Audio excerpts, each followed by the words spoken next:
Welcome to J is for Justice podcast. If live breaking news and following true crime is your thing, then please consider subscribing to my channel. And if you like what you see in my videos, please consider giving them a thumbs up.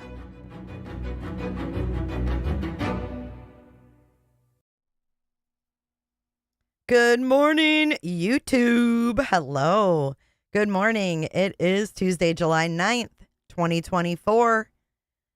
I am coming at you live this morning from Studio J in Clearwater, Florida. Believe it or not. And it's overcast today, but it's hot. I just ran to the store. I came back. I was like, just walking outside, it's like you're in a sauna and your pores just instantly are sweating out like you're in a sauna. It was bizarre. It's really humid. So I hope you guys are staying cool where you are. Our Texas friends, I need to know if you're okay. So please mark yourselves as safe from the hurricane. We have a lot of Texas folks, and I've been thinking about you guys. Island, I heard that in my head. Party people! Good morning, everyone. Wendy Drake, thanks for your super chat. Wendy Drake super chatted before I even hit that live button this morning. Good morning, true crime and other stuff. I hope you guys are doing well. We have had so much going on that we haven't had a chance to review Seth's update. So we're going to do that this morning.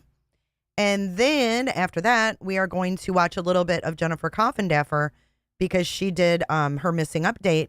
And I always watch her for Caleb and Sebastian updates. Island Thrifts, thank you for being a member for 10 months. It's her lawful listener anniversary today. Thank you so much. Let's get some applause on that. We also need our Kentucky people to mark themselves as safe. Thank you for putting that up there, Rye Guy. What's going on in Kentucky? Nick Hummer, I have a feeling in Florida, I know. I think that it's going to be a horrible season because it's so freaking hot. So the hotter the waters are, the more those fuckers churn up and get bigger, right? And the more they pop up. Because like that one popped up out of nowhere. So let us know that you're okay. Good morning, True Crimes 18 plus. Kendi. Kendi's Subpoena Superfan. Subpoena Superfan. That's so chat GPT. Thank you so much, Kendi, for being a Subpoena Superfan for 11 months. We need some new titles. There was a mass shooting. Oh, I didn't hear about that. That's horrible. You're in Western Kentucky. It's hot as hell. I'm telling you. So the Gulf has got to be, I live on the Gulf side of Florida. So that Gulf has got to be hot. I'm sorry to hear about that shooting. That's horrible. I hope, did anybody pass away?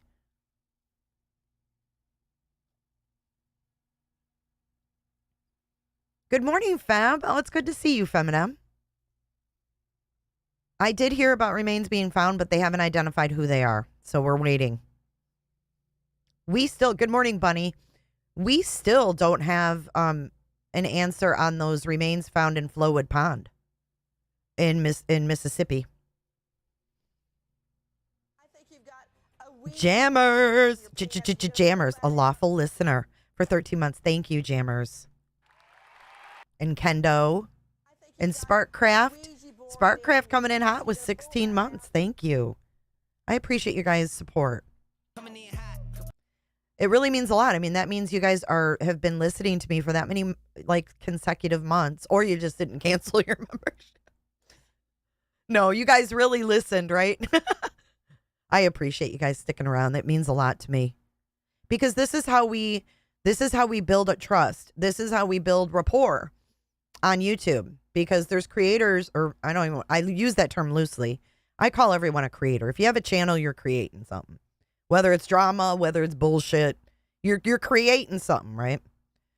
It's just like, oh, if you cook crescent rolls out of the can, you're still cooking, right? So I look at it the same way. So there's certain creators that don't think they owe their audience shit. And maybe you guys are cool with that. Like maybe you're the kind of listener that thinks that the creator doesn't owe you shit. If that's how you feel, like, that's fine. But my morals tell me that I need to consider my audience because it's the right thing to do. You wouldn't have a channel to click the live button on, even though you don't know what you're doing. You wouldn't have a channel to click the live button if it wasn't for the people that listen to you. So when your listeners have questions of you and you say, I don't need to speak on that, F you, you're telling your listeners you don't give a shit what they think. And I just think that's wrong. So I'm here to tell you that I'm not that kind of person. I think everybody should be honest. Yes, Mrs. Fletcher. Yes. Everyone should be honest. I mean, that should be, we learned that in fucking kindergarten, right? I mean, it seems like some of the people here on YouTube can't even follow the basic moral code of being like a nice human being. It's weird. Yeah, and that's why they don't grow. That's why they don't grow. That's why you see them at, 2,000-3,000 subscribers for 5-6 years. Because there's only so many people that want to hear that kind of shit. There's so many people that want to be told that their comment doesn't matter, or their viewpoint doesn't matter, or the creator doesn't feel they owe them anything. It's wrong. And it's very pompous, and it's very narcissistic, in my opinion. Bama, then you're a creator.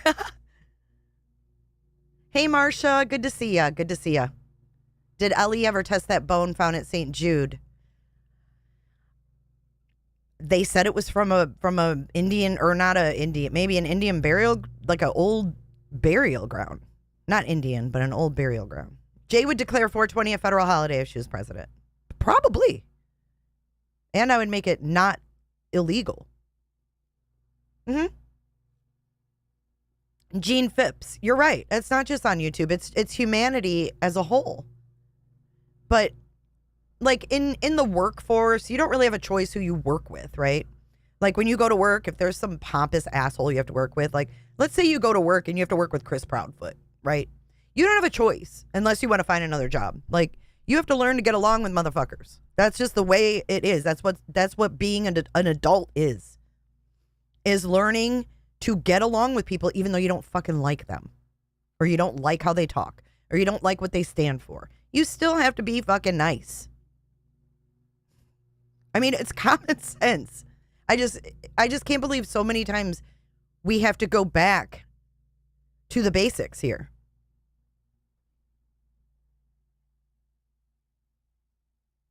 Lucia says, I hate going into a chat saying hi, nothing. After a few times, it's annoying. I agree. I mean, but in all fairness, creators can only see so much. But I was just listening to someone try to defend their actions here on YouTube before we went live, and I was just like, wow, this dude don't give a shit about anybody. Why is he here? But whatever. People blindly follow, like someone comes on this scene and they just, like a magnet. Like if another creator like accepts them, they're like all over them, like white on rice. It's like, what? Do your homework, people. Question everything. Look what we all just got slung and flung through. We have to be more careful. We can't be, I mean, we really have to lock down the community. And when things like this happen, question the people that pop up out of nowhere and have agendas, clear agendas.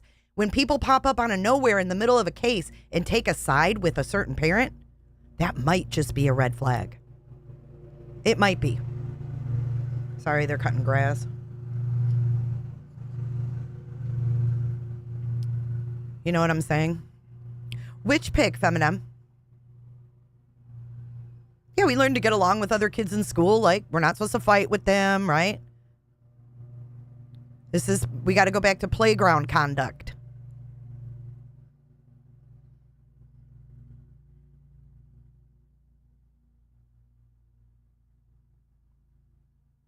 Hi, Captain Ganja. Good to see you.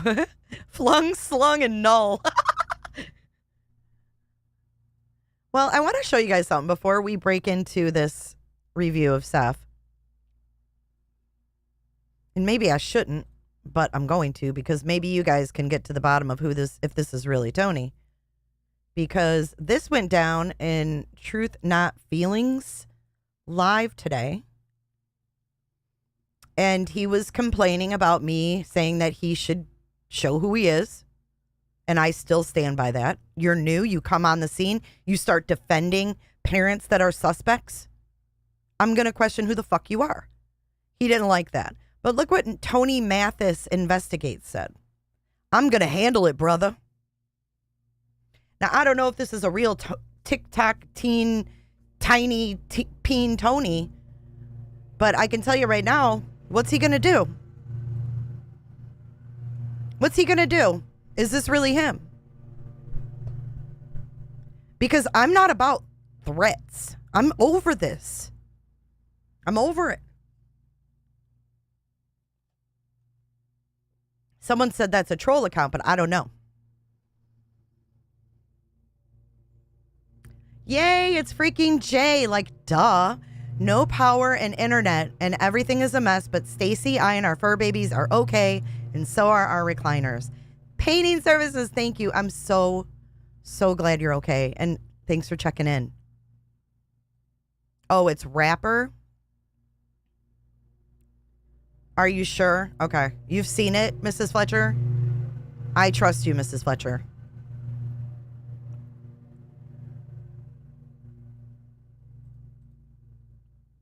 Oh, I have no idea if he got fired. It's 12:02 somewhere. That's a t-shirt, Marsha. That's a t-shirt. It's 12:02 somewhere. I'm going to make that with a parrot. I'm going to make it like Jimmy Buffett style, but my own way. Would you guys want It's 12:02 somewhere merch? Fuck yeah. That's an awesome idea.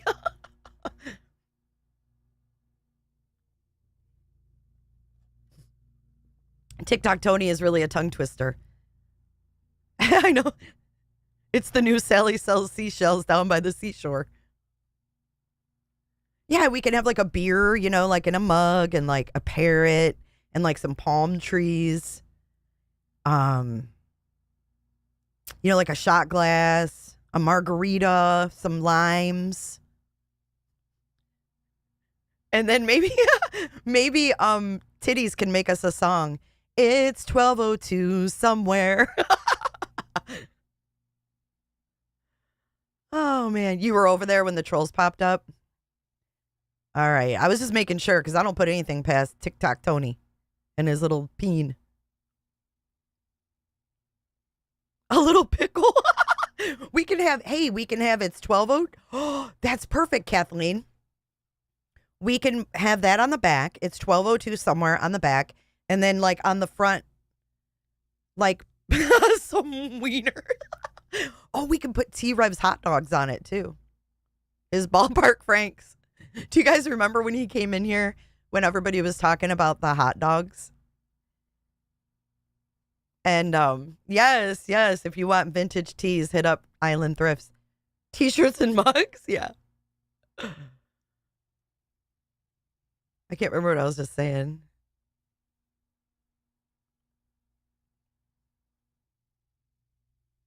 I'm not saying it was Tony or Seth because I don't know, but for sure people were saying it was trolls. Thank you, Mystic. I was just like, what's he going to do now? He's already tried a lot of shit. Hey, James Vaughn, good morning.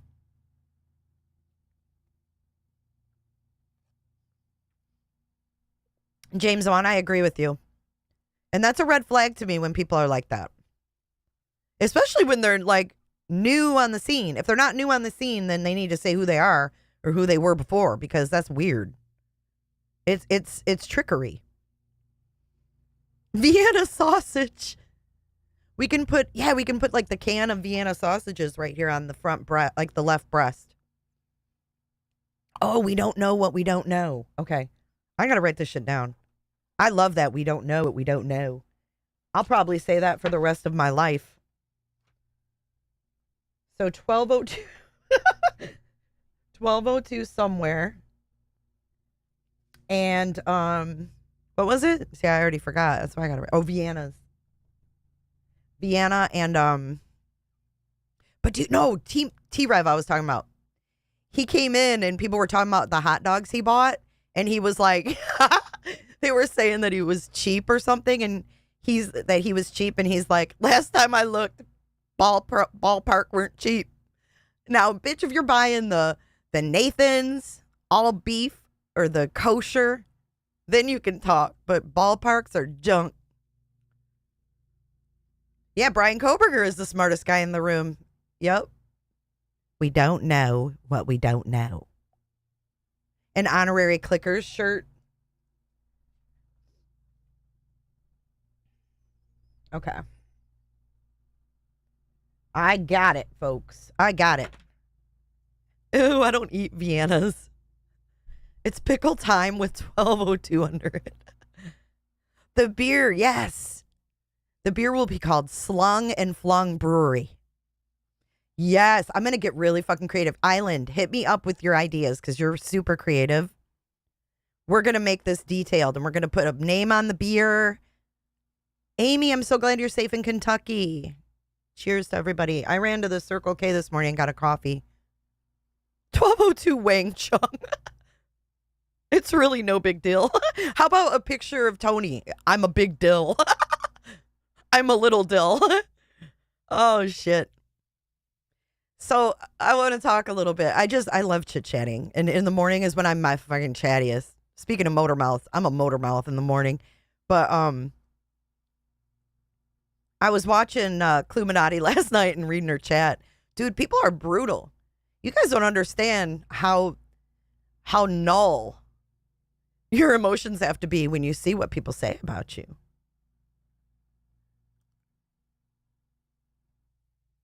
Yeah, man, it's brutal. She's like, I went on this channel. I don't even like this person, yada, yada. I'm like, damn, why you gotta be so brutal? Why you gotta be so rude? But anyway, no, the chat was like, I can't stand J for J. And then I had this ex-mod that has not been a moderator for me, or a moderator for me for 4 years, who's in there. Oh, thank God you're playing the stream here so I don't have to give a review. I mean, do people really hold grudges over not being a mod anymore for 4 years? Is this a thing? No YouTuber, because YouTube, up to YouTube. You know? Leave it up to fucking YouTube. This is like my last straw. Like, every person that I meet on YouTube is the most up piece of like, leave it up to YouTube. So that, Michelle, I know you watch because you talk about my shit. I see your comments. But someone in there said, here we go. Here's a comment. Wait, let's proceed this with my little intro. When I talk about bad comments, I like to do this. And the conclusion of our show with the good, the bad, and the ugly, where I read your comments, good, bad, and ugly. It's not the conclusion of the show, but it is good, bad, and ugly. So this person made a comment and they said, I can't stand J for J's laugh. I feel sorry for her husband if she has one. Can you imagine having to hear that laugh day in and day out? Is that not mean? You know what I say to you, whoever said that? I don't remember your screen name.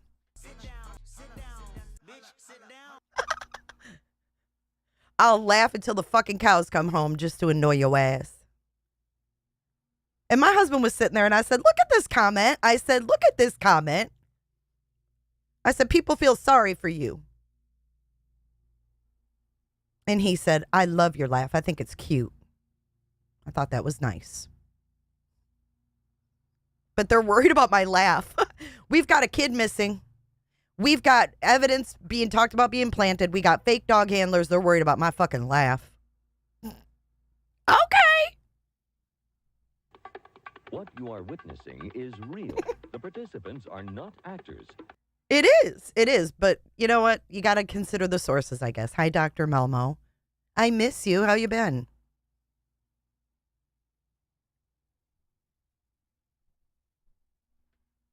Everybody does that. It's okay. But see, these people don't laugh that much, I guess. But you know what my husband said? He said, you know what? In order for them to know what your giggle sounds like, they listen to your ass. I'm like, you're right. That person probably never laughs. Thanks, potato. I mean, it's just like, that's all you got? I just think it's funny.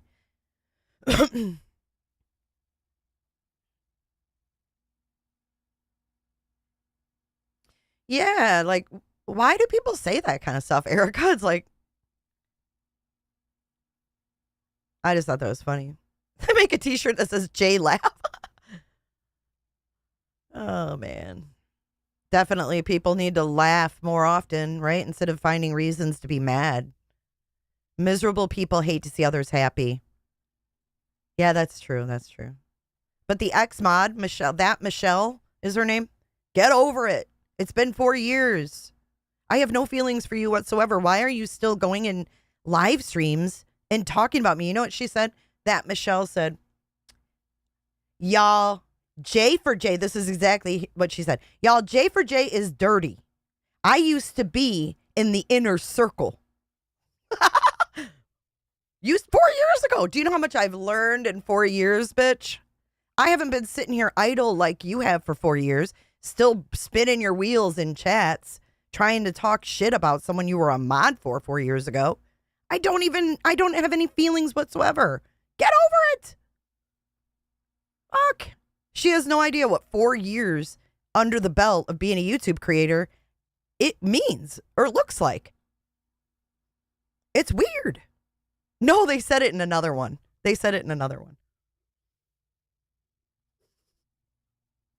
I used to be in the inner circle. Yeah, that was back when I was new. Yeah. This was when I was new. So I have a confession, which a lot of you already know. So when I first started on the YouTube streets, dude, I had no idea what I was getting myself involved in. And I had about 25 moderators. You know how you see these new creators and they fucking mod everyone? That was me. I'd love to write a book on what not to do when you become a YouTube creator, especially if you're live streaming. So like I had 25 moderators. My dumbass thought I needed to keep in contact with every single one of them. So I had a Facebook group with not a group, a messenger with all of these women in it. 25 of them. Imagine that. It doesn't sound like a lot, but it's a lot. So we have this Facebook Messenger group and people can't get a fucking along. You know how it is? You see how these women are. Imagine a panel of 25 in a constant fucking Facebook Messenger. Okay? Imagine that. It got ugly. It got dirty. So I have all these moderators. They're like, oh, I see so-and-so in this chat and I see him in this chat. So we started a little list of people we were keeping our eyes on. Why? I don't know. Because we thought that was the way to gatekeep. You know, you live and learn. But this Michelle chick, I guess, is perfect. She never has to live and learn, right, Michelle? Give me a fucking break. So anyways, we have all these mods. We have all these names. And we have this man named Oni, who was also a friend of mine at that time. Yeah, it was a total rookie mistake. But I love telling the story. I mean, if you can learn from it, if you're new, you can learn from it, learn from it. So anyways, these people started fighting. This was in 2019, January, I remember, because my mom was actually on hospice when this went down. That's what made it just total bullshit. But anyways, they all start fighting and then they start screenshotting messages. Then people start going on YouTube and making videos with the messages. And it's like, oh my God, this is horrible. But anyways, what they did was we had this list of people to keep an eye on, and Oni named it the cunt list. Excuse my language. I know a lot of people don't like that word, but that's, if you know Oni, you know how he talks. So that's what we called it. We nicknamed this list of people that we kept our eye on the cunt list, the C list. So when these people get mad at each other, they start screenshotting, and then the C list gets leaked. So it was C list gate for me. I'm like 4 months into freaking YouTube and all this goes down. Dude. So Michelle, trust me, you've been sitting idle, spinning your wheels in chats, still trying to make friends. I've been learning a lot of stuff over these 4 years. So you don't know me. You don't know my channel. You don't know what I say. You know nothing about me. You know I went on Dateline 4 years ago because you were around. That's it. I know Oni was one hot mess. And I thought Oni could be bad. He was swatting people. I mean, I've seen some crazy stuff here. But yes, the C-list got, and people were mad. I'd have people come in and say, I saw him on your C-list, Jay. You can F off. And I'm like, oh my God. So I've learned a lot. Someone should open a school on how to do YouTube, right? You live and learn, people. And I have learned to keep my circle real small. Real small. People grow and evolve over time. If you're not one of those people, it clearly shows. Yes, Oni, as in Molly Golightly's buddy. He was my buddy first. I knew him in real life. And he swatted someone and used my name. Yeah, he gave them my name. He swatted himself and gave my name on the SWAT call. Mystic, Oni wasn't half as bad as these new ones. I know, I would give anything to have Oni versus what's going on right now. And he was bad. He swatted himself with my name. I had to get the dispatch audio and everything. It was a big fiasco. I had his voice going, oh, yeah, my name's Jennifer. The see you next Tuesday list. It was awful, y'all. It was awful. Would I ever do that again? Hell no. Hell no. If Michelle thinks I'm still sitting here doing that kind of bullshit, fucking around with 25 bitches like her, I'm not. I found quality people who are here for the right reasons and have my back. And even if they parted ways with me for some reason, they wouldn't be in a chat 4 years later talking about me. I know who's in my little circle now, Michelle, and it ain't you. And it never will be. Trust me. YouTube for Dummies book. Yeah, there was a lot of swatting that went on, but he used my name to swat himself because then he wanted to be like the victim. He's like, oh my God. He was live. He's like, the cops are here. Yeah, it was all messed up. It was a big production and he used my name. I think the videos are still on my other channel if you dig way back about 4 years ago. Swatting is when you call on someone, like you call and say, they're a danger to themselves or others and they have a weapon. So like people used to do that to YouTubers that were live. They'd be sitting here live talking to their people and they would call on them and say they have weapons and they're threatening to like hurt themselves. And they would literally have like all these officers with guns at their doors wanting to see their kids and stuff. It was awful. Hello Starlight is a creator on YouTube who got swatted. And she had 3 children. It was either she has 3 or 4. And the person said it was Oni that did hers.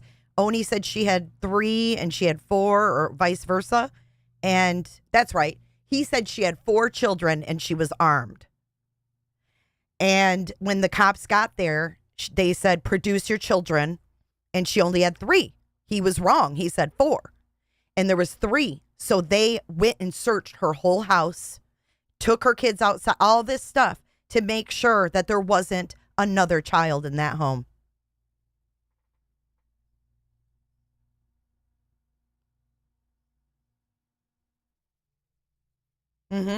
So we both, her and I got together and both got our dispatch audio, and it was his voice on hers and it was his voice on the one where he swatted himself using my name. It was terrible. So dangerous. So dangerous. Oh, it was 2 children. Oni said she had 3. I knew there was a discrepancy test. Thanks. Dude, I'm telling you. People are messed up. I've seen so much of this stuff. Someone could have been killed. Absolutely. Absolutely. He did get in trouble for it, but it wasn't much. It wasn't much. Something did happen to him.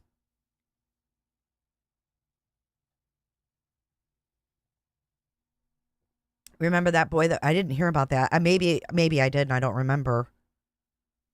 Yeah, we do. We need the God Almighty, you're right. So I've been forgetting that I have these. God Almighty. I know. It's psycho, but he did it to himself too, Dr. Malmo. And he said that he used my name and he called the police or called 911 and he said that his friend was going to harm himself and I thought they were going to harm the dogs and all this stuff. Because he didn't have kids, right? So he used the dogs.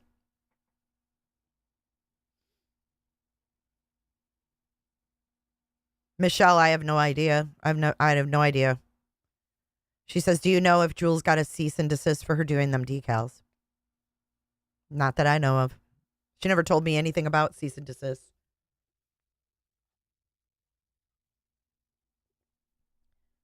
So when you hear about people going real life, that's one of the things that can be used to go real life. Exactly, Mrs. Fletcher. Yep. I've seen a lot.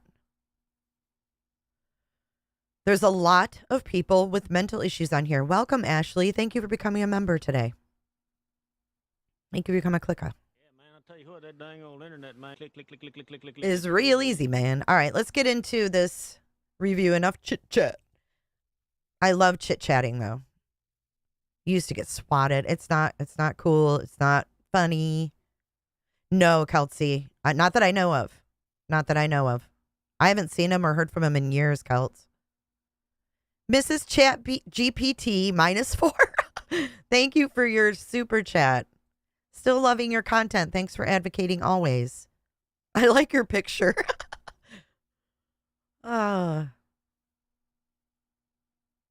The only thing was what showed me what going real life was. YouTube can be a very dangerous, dark place, but the good exists too. It does. You just have to weed through it and be very smart. Be very smart. I'm sorry that happened to you, Bomb Girl.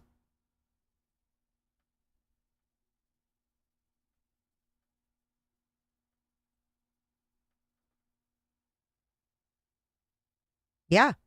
Well, that's why they say, oh, they have a weapon on them, and you know they're threatening to hurt themselves, and that's what Oni said, was that she was threatening to hurt herself and her children. Messed up. Yeah, I'm over Julia's crap too. I'm over it. Thank you, Progressive, and thank you, Chat GPT. Michelle, I like you, Jake, because you get to the bottom of it and you are real. Thank you. There's so much info on YouTube. Overconsumption can make a person go crazy. Literally, Jenny. Is it Jenny Jones? Jenna or Jenny? Jennifer. Are you a Jennifer like me? No, I'm just kidding. Thanks so much, Jennifer. The creator that's collecting all our IP addresses is going to find out the hard way, and it won't be pretty. Mystic, what are you talking about? No one can get your IP address from YouTube. I'm here to tell you. No one can get... Let me make this... Wait, hold on. I need Chris Proudfoot here. Because someone's trying to scare you. I want this to be crystal clear. No one can get your IP address if you chat in a chat box on YouTube. So where do you think people are collecting IP address? Jenny. Hi, Jennifer. Where do you think they're... Are you talking about chats on YouTube? Because that is not possible. No one is getting your IP address because you comment in a chat. Nope. Maybe from an email, but not from a chat. And not only that, you can have an IP address of somebody. It's not going to lead you to their house. Don't let them scare you guys. I want this to be crystal clear. Michelle, you know what? And I think everybody should. Yeah, she said she was collecting IP. You can't do that. So she's trying to scare people, or whoever said that is trying to scare people into thinking that they can be traced by giving their opinions or saying things. That's effed up. Right, but what I'm saying is, if she said that, she's lying, and she just wants to keep people from commenting about her. That's all. That's all. Mm-mm. You can't talk to a fucking log.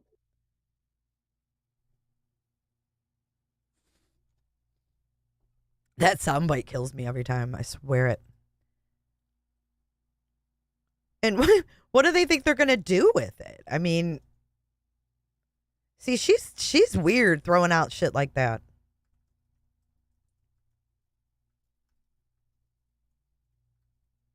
true crime for you. Thank you for being here.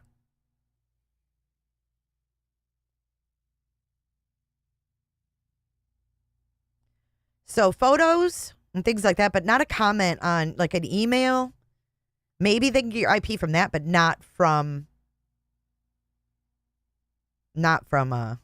well, and plus, did you see how she navigated YouTube?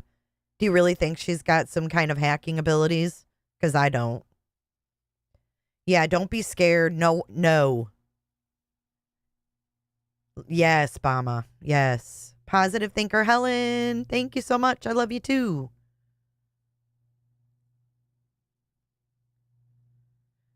Yeah, they don't know. And that's why I'm saying it. No one can get, you are safe to chat on YouTube anonymously without someone getting your IP. I'm telling you, they can't get it from here. They can get it from emails or something else. Maybe like photos, metadata and shit like that. But you're probably more at risk with metadata of photos you send out, to be honest. Don't you guys think? I know one creator who got a threatening email and turned it over to Ellie. Smart.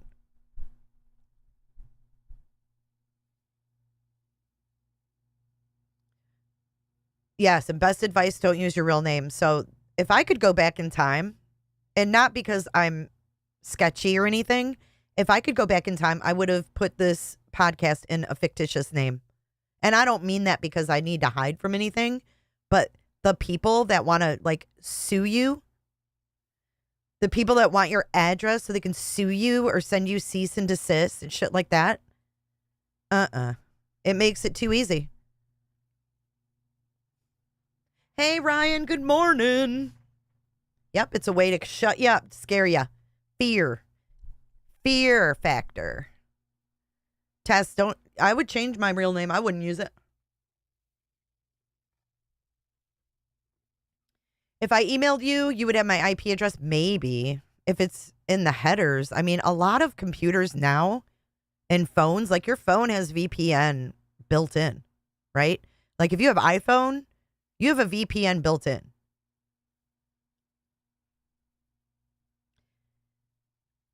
Yeah, she's not techie. I'm not buying it. I think it's a scare tactic to get people to zip thy lip. Because really, that's the only way you can shut someone up on YouTube in a chat. I'm going to get your IP address. Look out. Ryan, I hope Ryan Apple Snapple isn't your legal name.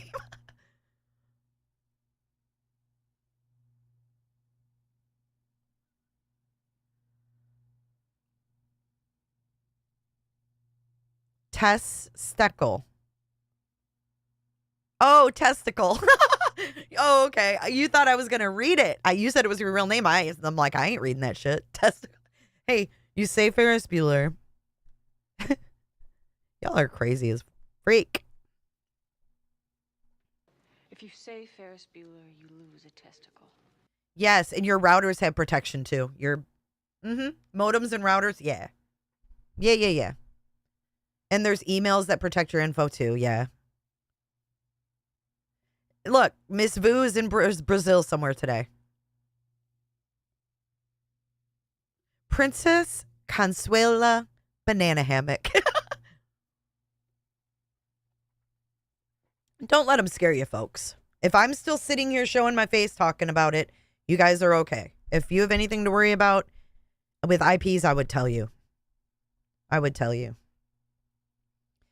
So if they get an IP address, they can find out what city you're in. But you know what? You're better off. I mean, IP address, that takes so much work to get someone's IP address. You're better off just like searching their screen name and Googling it. You're now Charles Bronson. I would, Erica. I don't think anybody should use their real name on here. I don't think there's any reason for it because you never know who's going to be pissed off at you. You know what I mean? And want to find you and scare you and fuck with you, or it just isn't worth it. It just isn't worth it. Trust me.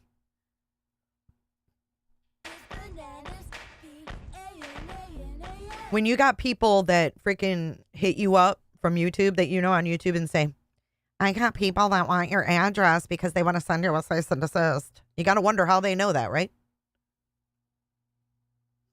So, yeah, just saying. Be careful, folks. I mean, I'm sure there was stuff long and swung. And All right, let's get into this. I'm going to skip. I skipped the slideshow because it's cute, and if you guys want to go watch it, you can watch it on Seth's channel.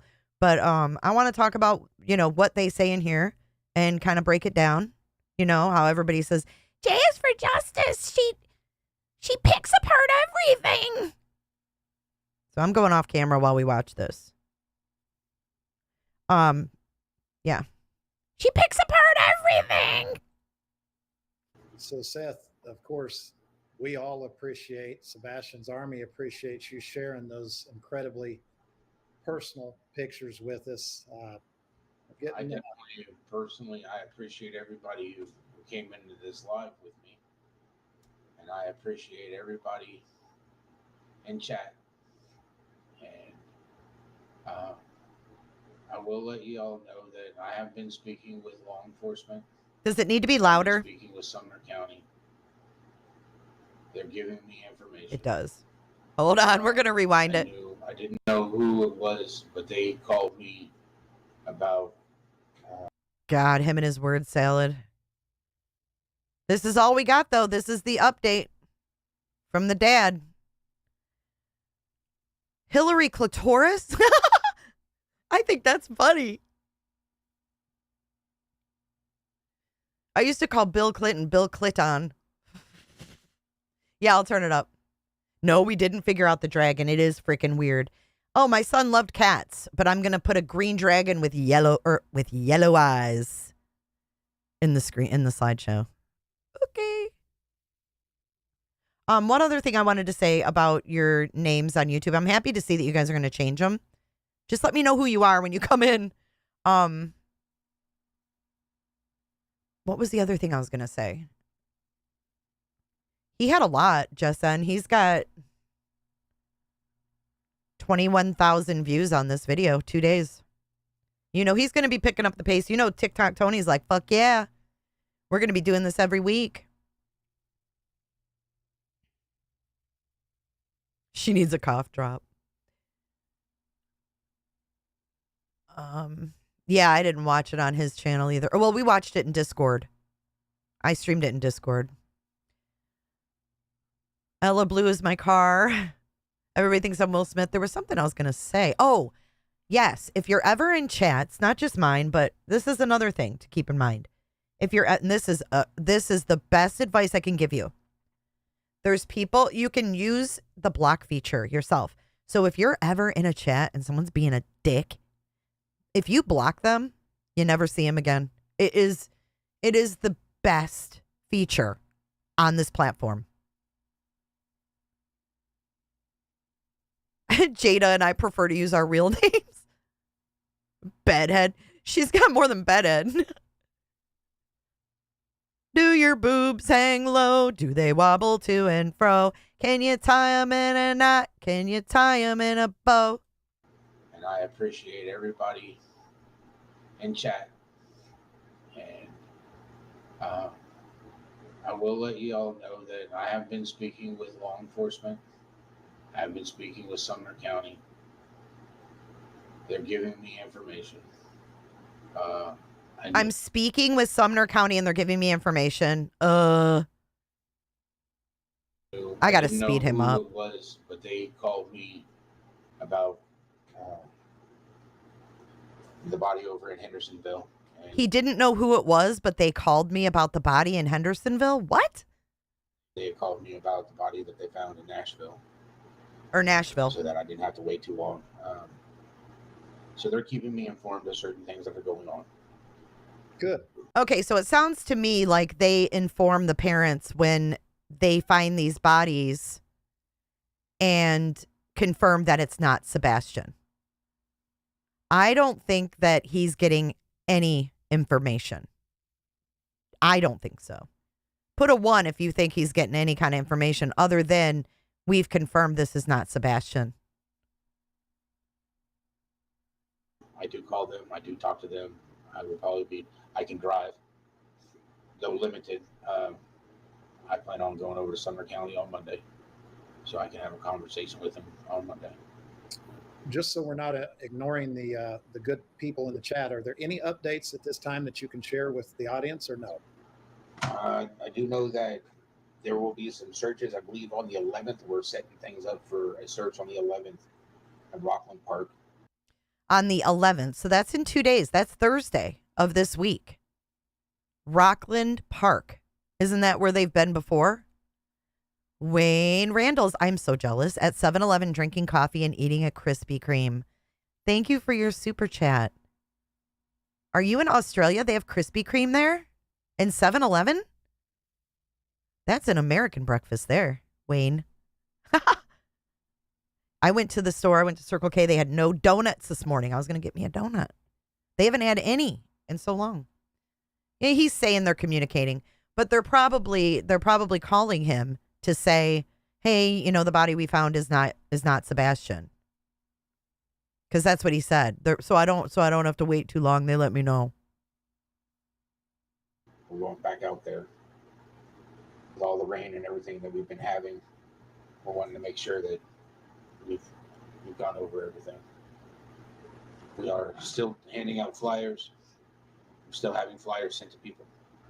Okay, this is interesting. So remember when he said, if you give me your address, I'll send you some flyers, yada, yada, yada. I haven't got flyers yet. My apologies. It's a slow process at times. I did run out of flyers. I will be picking more up next week. And listen to this. Making sure that flyers get sent out to people. Listen. As for bracelets right now, I know people want to purchase bracelets. I don't have any more bracelets. I have to make another order. So he doesn't have any more bracelets. He has to make another order. What else does he have to do other than make sure he's got supplies?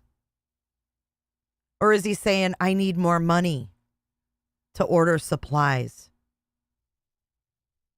I love you, Mama. I love you, puppies. There'll be a moment until they come in. If you don't mind, I'll talk to you about that after. All right. Doesn't Seth sound thrilled? All right. He's like, I gotta freaking talk to you. He had 16,000 flyers. 16,000 flyers, and he's out. So is that a joint? Or is it a cigar? He has to smoke and eat, Dr. Fuck, this is a mess. So, Seth, do we have anything else before I introduce our very special guest? That we do not. So, guys, we have a very good friend, special guest with us tonight, Bullhorn Betty. And Betty, welcome. I want to extend a very sincere thank you on behalf of Seth and myself for all you do for Seth and helping him find his son. That includes, but isn't limited to, the shoulder to lean on, the boots on the ground, the helping with the YouTube channel, the and look, Seth gone. You know what's funny? I got her face. I can't. She thinks she's so important. Okay, let's point out a couple things with the bedster.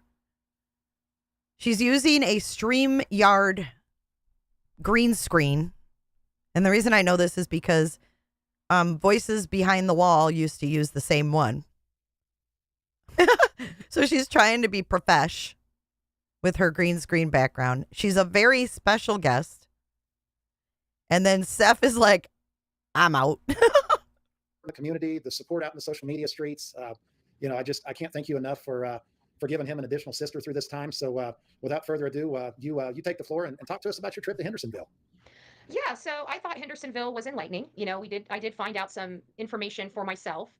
We were able to post, I posted just about half. He handed me a stack of flyers, but I posted I think it was about 200 of those. I think he gave me like close to 300. And so I have about 50 of those left with some bands. I'm going to be mailing those bands that I haven't had a chance to with the new girl. But what? I haven't had a chance to mail out bands with the new girl. What the fuck is she talking about? What new girl? What does that mean?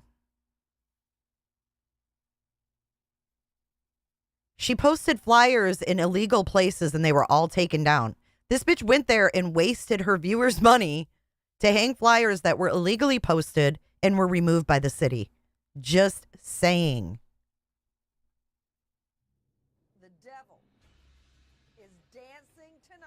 So I posted about, I think it was about 200 of those. I think he gave me like close to 300. And so I have about 50 of those left with some bands. I'm going to be mailing those bands that I haven't had a chance to with the new girl. But I thought it was pretty successful, you know, with a few hiccups, you know. Sure. So, What do you think about the community of Henderson? She can't mail bands out because she has a puppy? I have 2 of them.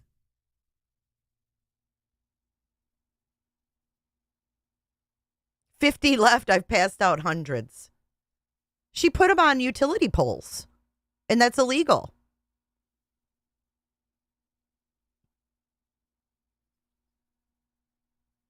Exactly, Lala. Bill, was it your first time there? It was my first time there. I was a little disappointed in the lack of signage. I have to be lack of anything to even represent Sebastian, you know, even ribbons and bows and just something. And I was a little disappointed that I didn't see more of an, I've been in smaller communities that had larger support, you know, larger array of signage throughout a county. I didn't see that here. There was nothing like that here. So I think that that was a little discouraging, but you know, we posted the flyers. I hear the flyers, certain flyers that come down. So I'm hoping that people continue to put them up because what I learned going into these communities is just because, you know, we may know it on social media, the people, maybe 1 or 2 houses may know about it. But what you find out is people down the road, people that don't watch the news or are really busy, they don't know about this. You have people literally living in a community right next to you that has never heard Sebastian Rogers' name. I guarantee it because this is something I see in every single community. That's why it's so important to have the signage, to have things out there so people can see it and pay attention to it. And I feel like that was what was you know, missing. So we did what we could do to correct the issue. Right. And so you, after you did a little digging, when you and I spoke, you kind of acknowledged that you knew that there was signage there at one time. You knew there was, you know, yard signs, there was telephone pole signs, there was all these things, and then they weren't there. And then you go flood the community with more signage, and then you're hearing now that here we go again. It's been taken down. I mean, just your thoughts. I mean, why is that? Because it's illegal. I don't know who would take signs, missing person signs. She's an idiot. It's illegal. Down for a 15-year-old boy, for any person, not just a kid. But for any person, this is something I really don't understand because the child is missing. We need to find him. Why would anybody want to remove signs to put his face in front of people? That I will never understand. And again, this is across the I have never in my life heard people removing missing person signs or flyers before. I've just never experienced a situation like that personally. No, the only thing I can equate. And look at Seth. He doesn't give a fuck if people are taking down the flyers. Look at him. She's talking about flyers being taken down. He's reading chat. Are they sharing my Cash App? That too, because I live in a small community here in Oklahoma. Every time I walk out of Walmart, you see the signs that are there in Walmart, the missing children signs. Well, and I look at those. Not to interrupt you, Tony. Go ahead, buddy. I know that I've been to places to put flyers up that I've been to before, and people in there, like, can I talk to your manager? Not to sound like a Karen, but I asked upper management before I put signs in the building to make sure that I have the okay. And I've had them sit there. Did he say not to be a Karen? Dude, it's your son.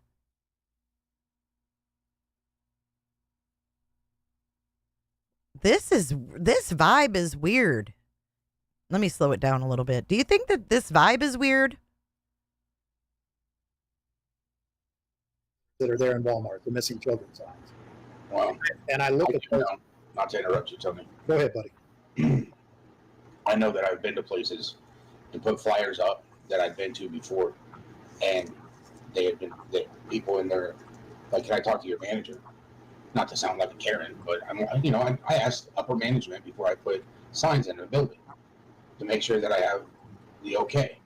And I've had them sit there and be like, we just took his picture down. We took the last poster down, a week ago. And it's like, well, why? And they were like, somebody came in and said that he was found. And it's like, I'm his dad. He hasn't been found. If he had been found, I sure wouldn't be out here posting pictures, and it's just, it's horrible what the links of some of these people who have no humanity left about them. This is a missing child. Allie, I don't know who you are. I've never seen you before. But you say, I wish people would come up with more content than Betty. Don't want to hear about her every damn day. I thought you was better than that. I'm following Sebastian Rogers' case, and last time I looked, his dad was on the screen. Do you see me playing a Betty video? No, this is Seth Rogers' video. But thanks for your concern, Allie.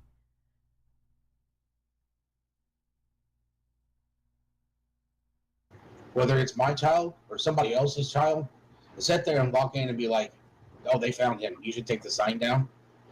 Yeah, you didn't go in and take it down, but you went in and gave false information to somebody and they took the sign down. Because, of course, if they found him, why would we need signs up? But he hasn't been found, and they're spreading false information. And the fact is that it goes on in the real world as just...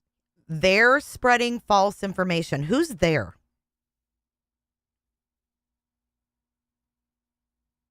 And look at this comment. I mean, I don't know these people personally, but why does no one stay true to their word? I'm just looking at the chat here that's replaying. I just saw this. Oh, that's got to be gut-wrenching for you, Seth. I'm so sorry. Did we forget about Trevor Lee? How do we forget about Trevor Lee? I'm going to read Trevor Lee's Facebook post from yesterday. Because I'll tell you what, I would much rather talk with Trevor Lee than kiss Seth's ass.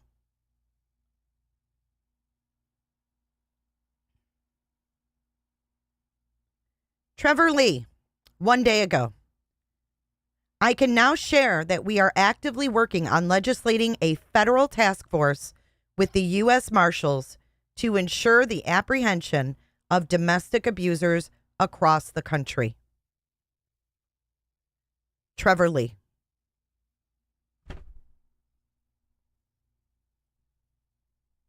Moving on. Like it does in social media. And it's really a lack of human faith. You know, Seth, I could tell when I saw Betty's face that that's the first time she had heard that too. You know, when you get to thinking about why a good person would take down a sign, that's really the only explanation, is that they're being told that the child is found. And I got to tell you, that's a new one to me, and that's really odd.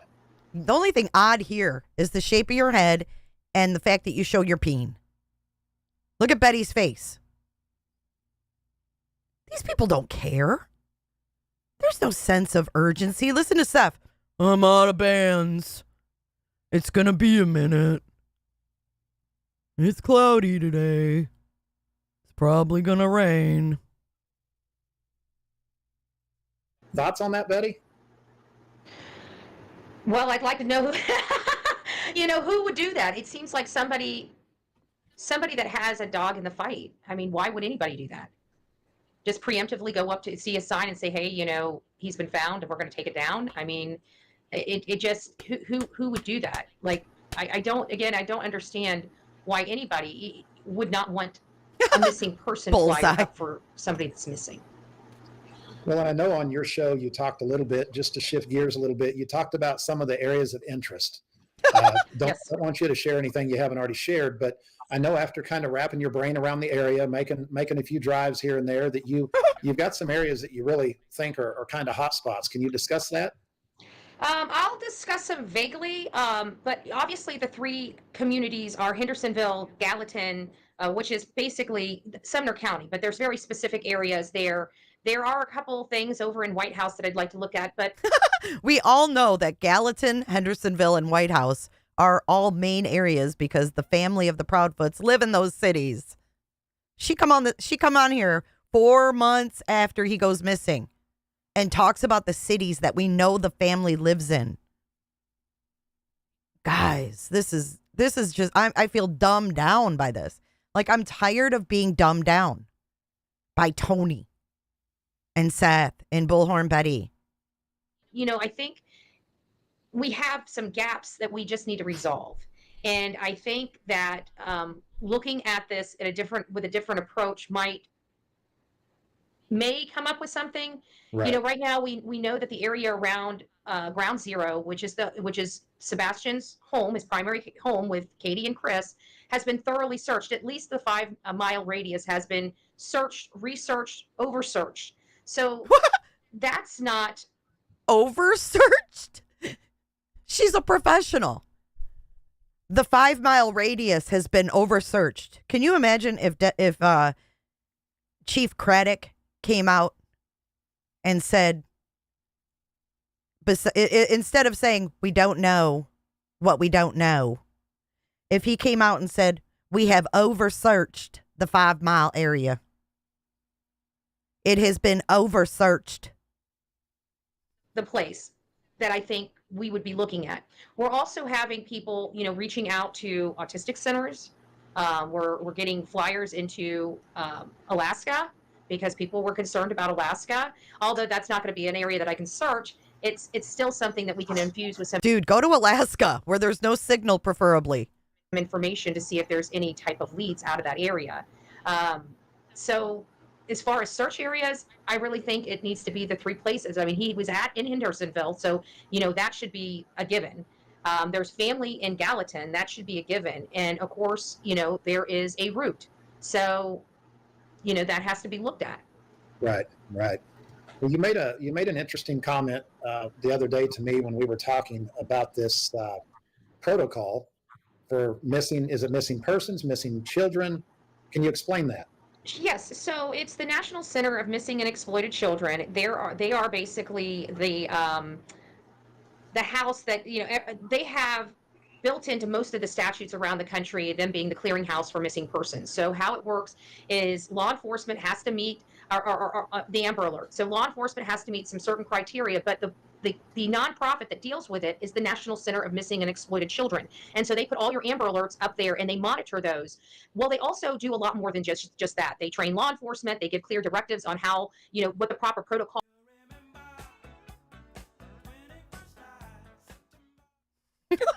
Some people have adopted it by statute. Some states have not.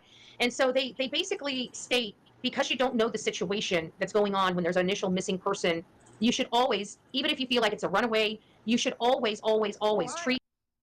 Why are people such idiots? People in the house. We've heard that there's not forensic testing. One of the protocols is you go into the house, you secure the bedroom, and you get the necessary paperwork signed up front by the owners, which at this point would be Katie. She was the one that was there when law enforcement got there. And that gives them the right to search that property and search that.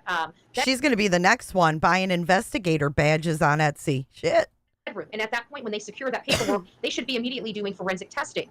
Not necessarily immediately, if it doesn't warrant it, but we know that the DA was out there within 72 hours. We know that there was a major change in this case that took this case 180 degrees within the first 3 days. We know that.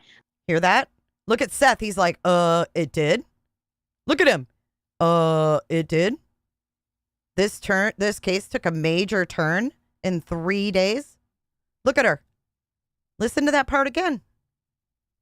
The DA was out there within 72 hours. We know that there was a major change in this case that took this case 100. We know that the DA was there within 72 hours. No, we don't.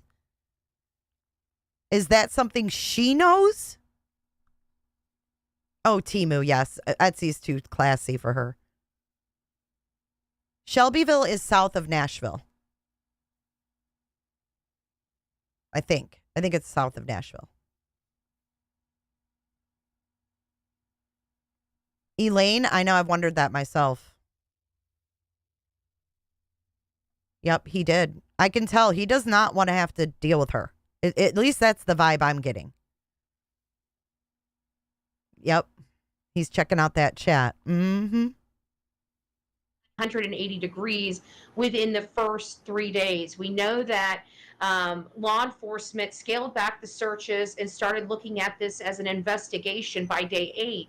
So even if it wasn't done initially, at those points, that's when that should have been done. But within 3 months is everything I'm reading is when you should have your forensics collected. You're not getting that here. Next thing we know, she's going to be wearing a forensics shirt. So we're learning that there may not be any forensics at all of that house yet. And I just can't imagine. Okay, listen. They have a man sitting on panel. These two are talking like Seth isn't even there. I think that's what's weird. Okay. He was at the Proudfoot's house for the first 3 days. That's the 72 hours that she's speaking of. Right?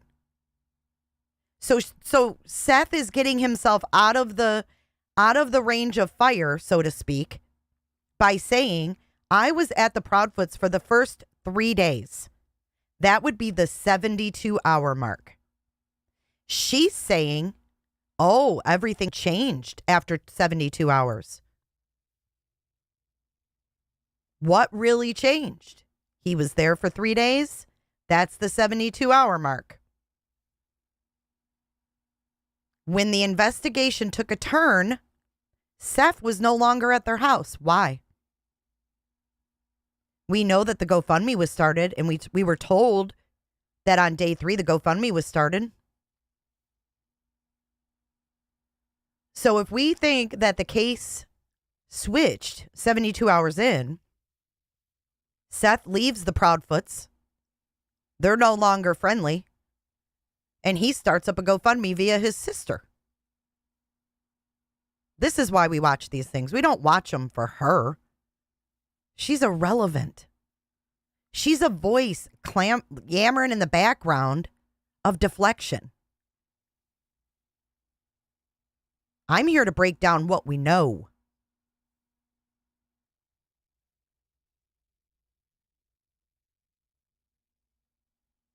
So there was some skedaddling from the house from Seth 72 hours in. Why?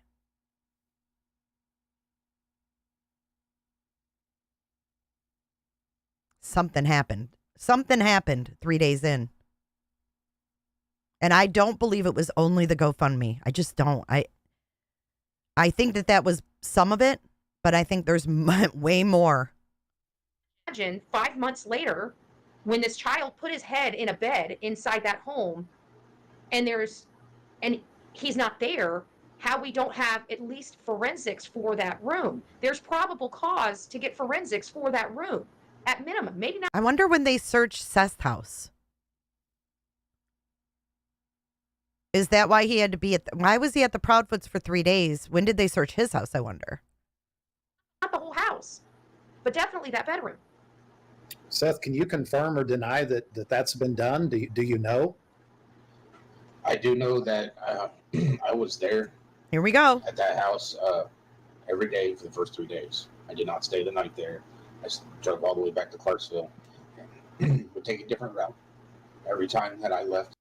He was there for 3 days. He didn't spend the night, but every time he left, he took a different route.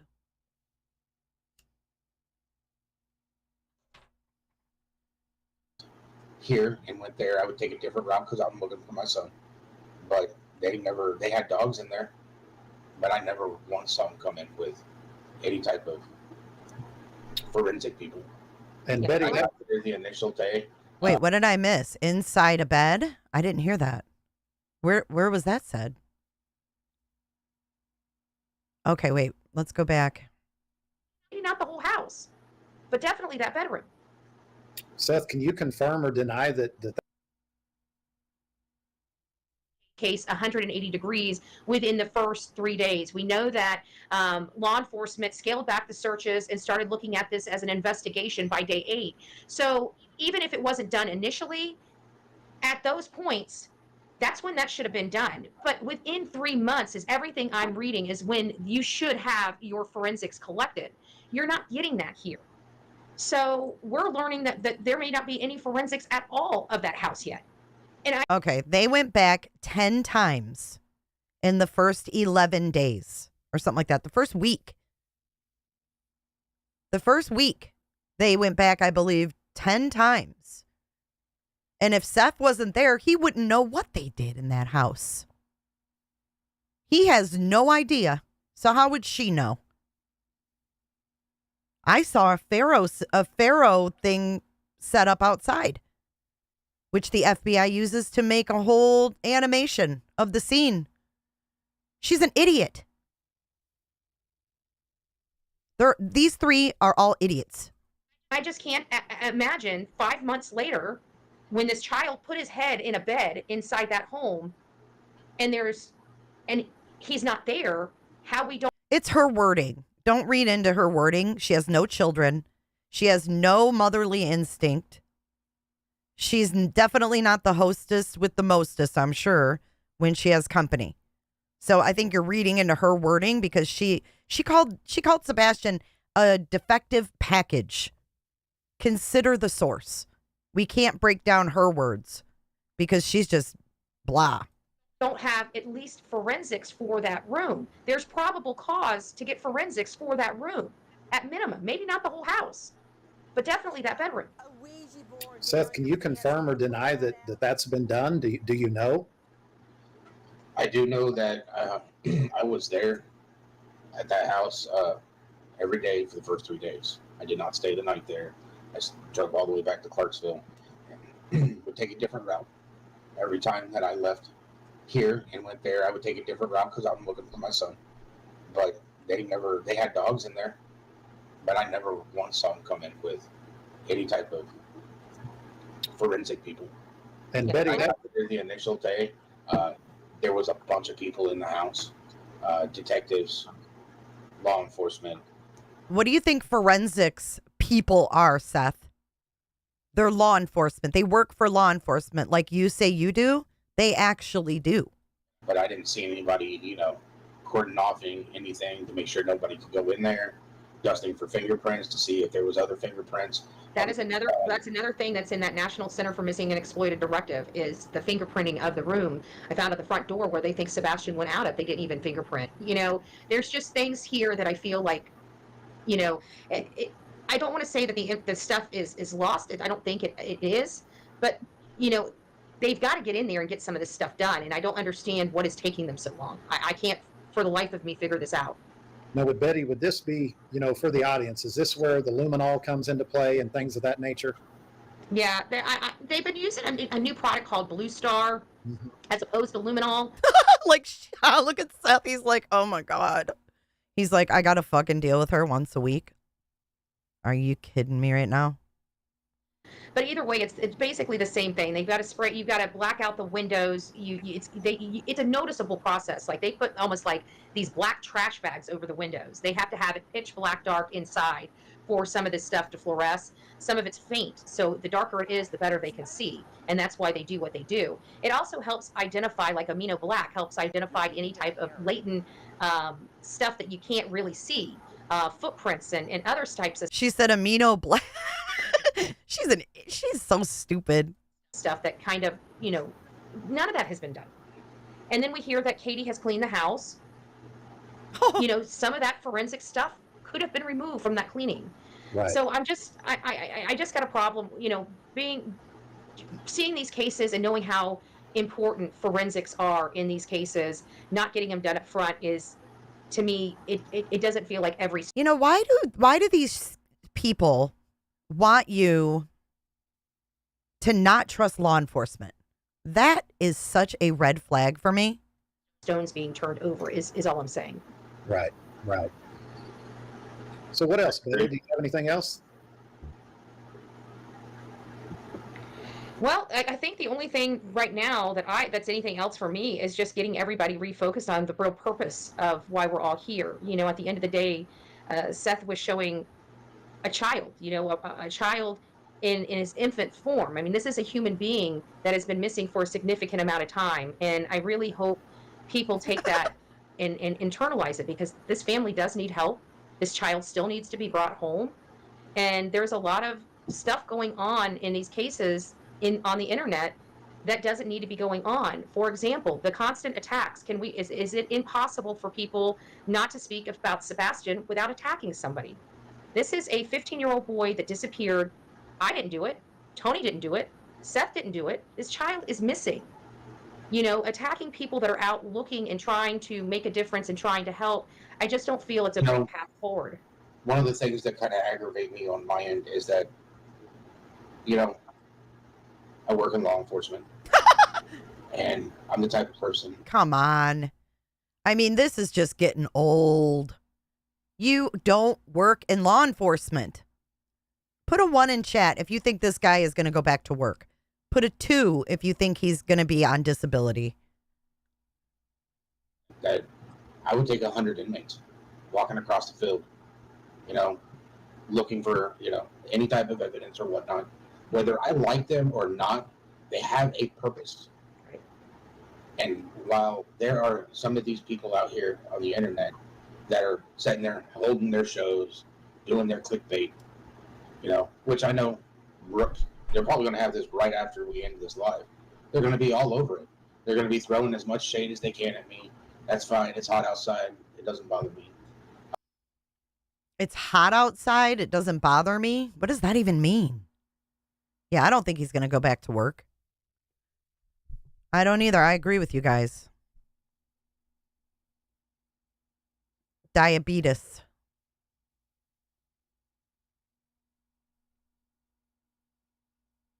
I think his YouTube channel, it's hot outside. I'll just be on YouTube. He got 21,000 views. He's going to do well on YouTube. Dixie, thank you so much. Dixie, hang on, chat's flying. I'd be calling Seth to ask if he had Sebastian, but they leave him a message. WTF? What would you do? Starts out all wrong, in my opinion. Yep, from the very beginning. Potato, you're okay with Betty's clickbait about your son with a lifesaver, though? Okay, cool. Yeah, body found with a freaking life preserver next to Sebastian's face. But let's talk about clickbait, Seth Rogers. Let's talk about clickbait and let's talk about titles on YouTube. He's not funny, though, Michael. Nothing about this is funny. His son's been missing for 4 months. Now's not a time to be funny. I don't care. Oh, it's his personality. Well, his personality sucks because now is not a time to crack jokes. This isn't even my kid, and I take it more serious than this guy. There's something wrong with that. Jenna, oh yeah, this isn't over, Jenna. She said, not trying to be mean, but after everything, I think he'll end up in the hospital. Oh, shade doesn't bother him because it's hot outside. I get it. I get it. Sorry, Michael. It just appalls me. This whole thing is just off. It's off. You would think even if it was like a hoax, they would at least pretend emotion.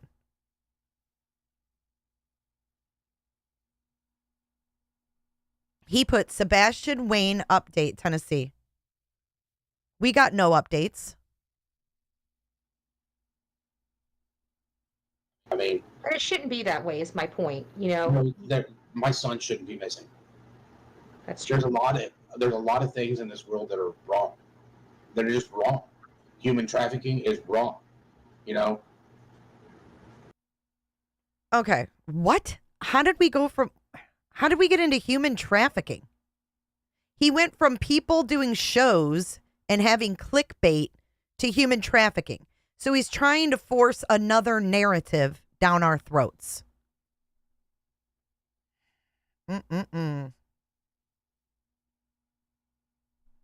I ask you what somebody I don't even know thinks? Doing their clickbait, which I know they're probably going to have this right after we end this live. They're going to be all over it. They're going to be throwing as much shade as they can at me. That's fine. It's hot outside. It doesn't bother me. I mean, It shouldn't be that way, is my point. my son shouldn't be missing. That's true. There's a lot of things in this world that are wrong. That are just wrong. Human trafficking is wrong. Morals with Seth Rogers. Doing things to children are wrong. People being just mean and hateful is wrong. Nobody will understand where I'm coming from. When I sit there and I am upset with his mother and that whole family, it's because I don't see them doing anything. When I sit there and I told people to kick rocks, only I used a particular other phrase that there were memes about. I told people to F off. Mm-hmm. Because I will work with whoever I can to try to bring and find my son and bring him home. Oh, really? Is that why you sent out cease and desist letters to people that were looking for him? This sounds like a bunch of bullshit to me. Because he's all that matters to me. And we're going to have people out here throwing shade at me. You know, well, I don't like the way he sounds now. I don't like this. I don't like that. Well, I don't like you. But if you get your ass up from behind the fucking computer, it's put out some flyers, man. Do you know that flyers, and I'm not throwing shade, as Seth would say, but flyers are the least productive method of searching for a missing person? Do you know that we have the power of social media, which is like probably 1 trillion times more productive, efficient? And I don't see any social media campaigns for this kid, because social media goes way further than flyers. And he's like, oh, I'm waiting for more. Oh, we don't have time to wait, motherfucker. This kid's been gone for 4 months. Where is your sense of urgency? Why isn't he, oh, I'm not on Facebook? Well, you should be, because that's how you're going to reach people. You're not going to reach people by hanging fucking flyers on utility poles that are going to get taken down. Just another spin in the wheels, fake search effort. A social media campaign for this kid, a website, would be way more efficient than flyers. And then think about it this way. Do you know how much it costs to send reams of paper? Have you ever picked up a box of reamed paper in an office? You know, like I used to have an office, and I'd have to get my paper from my office in those boxes you pick up with like 8 reams of paper, and they're heavy as hell. Who's paying for the shipping? When you know what would be way more efficient? Start a social media campaign on Facebook and have everybody share it. It will be global in a day. It'll be global in a day. You have all these people willing to share and talk about your child, but you're sitting here with Tony and Bullhorn Betty saying you don't have flyers and you don't have bracelets. I don't have Facebook. Well, you should. Shame on you, because you had it before. You had 2 accounts before, but now you have none. When you should be using it to spread info about your kid. You should be the one on Facebook typing posts saying, my son's been missing 130 some odd days. Please help me find him. Please share this. Oh, I'm getting flyers. It's going to be a minute. Bullshit. He doesn't want his kid found. And I don't care if people get mad at me for saying that. His behavior speaks volumes. And so does his company that he keeps. That's the bare minimum. While you're sitting there throwing, maybe what we could do. House. Understand that I'm not throwing box, because I'm out there. I put out flyers. I'm literally going to go pick up more and hand out more flyers. I'm running out of supplies, not because I don't have it. It's because I have to reorder it. It means I'm going through my supplies. Right. All right. And you handed me flyers and other stuff. I still have the bands. I'm going to be sending out with the flyers. I haven't had a chance to do it since I've been back, which kind of sucks. But I will be getting it out when I return here in 2 days. I'll be leaving tomorrow, and then I'll be returning here by Wednesday. I mean, my sister sent me pictures yesterday. Wait, returning here? What is she talking about? She's going back to Tennessee, but why'd she say here? I thought she was in Florida. Hold on. Flyers. I'm literally going to go pick up more and hand out more flyers. I'm running out of supplies, not because I don't have it. It's because I have to reorder it. It means I'm going through my supplies. Right. All right. And you handed me flyers and other stuff. I still have the bands. I'm going to be sending out with the flyers. I haven't had a chance to do it since I've been back, which kind of sucks. But I will be getting it out when I return here in 2 days. I'll be leaving tomorrow, and then I'll be returning here by Wednesday. I mean, my sister sent me pictures yesterday, and and Friday. Well, that was yesterday, right? Yeah, Friday. She sent me pictures of and she had to make 2 trips to the post office. because she had taken a whole bunch of envelopes with. Hold on. We're going to get to his sister in a second. Angela, no one is facing reality. Did you miss where the top guy of the FBI who polygraphed Seth Rogers said that Seth Rogers' theory was that Katie Proudfoot overdosed his son? Did you miss that? That sounds like he's facing reality to me. I don't know. Yeah, he had 16,000 flyers from the Nage and KV. Yeah, the flyers, you know what they do? They fall off these things, off these poles. They get faded. They get rained on, and they're ruined. Especially if you're printing them on an inkjet printer. You guys need to think what you're doing here.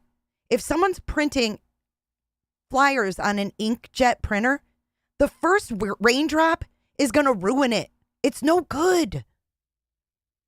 It's no good. The TBI said they will give them for free, yes. And I keep being told, no, they won't. Today, Vet Girl?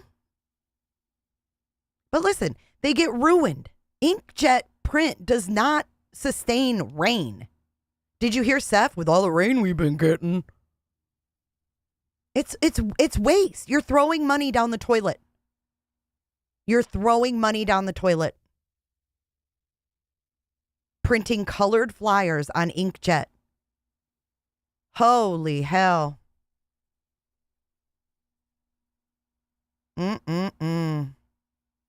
Unless you're laminating them bitches.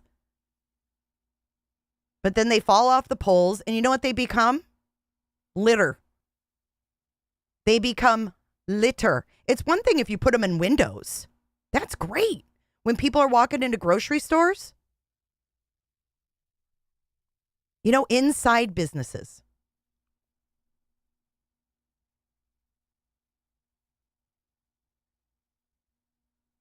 It's against the law anyway. Exactly. Life's a beach.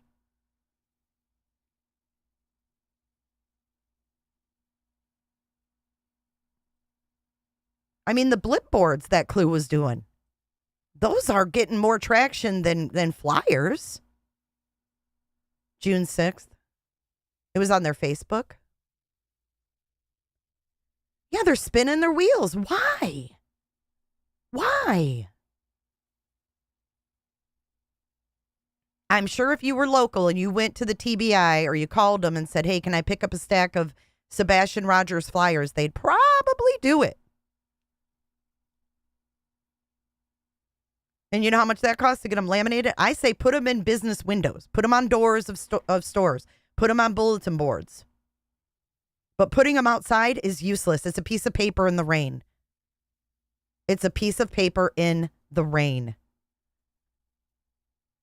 Flyers are for lost animals. Exactly. Exactly. I mean, Clue shows the stats of hate, lover or hater. She shows the stats of those blip boards.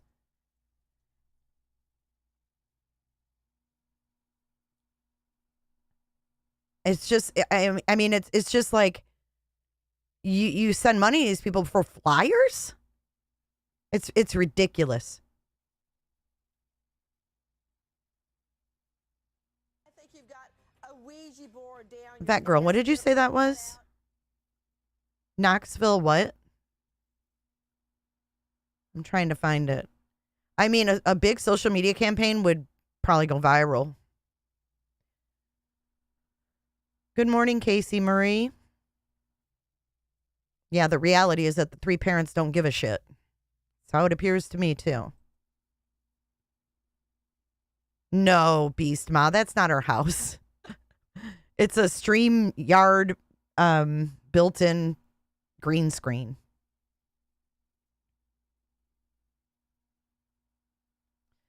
Can you tell me that again, Vet Girl? Knoxville FBI, thank you. I'm just going to look it up real quick.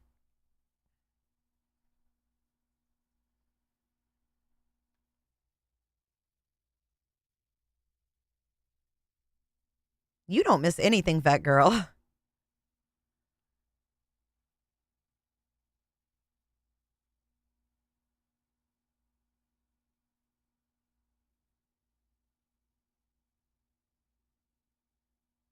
Which one is it? Is it the 3 days ago one? Do you know how to contact the FBI? I'm looking.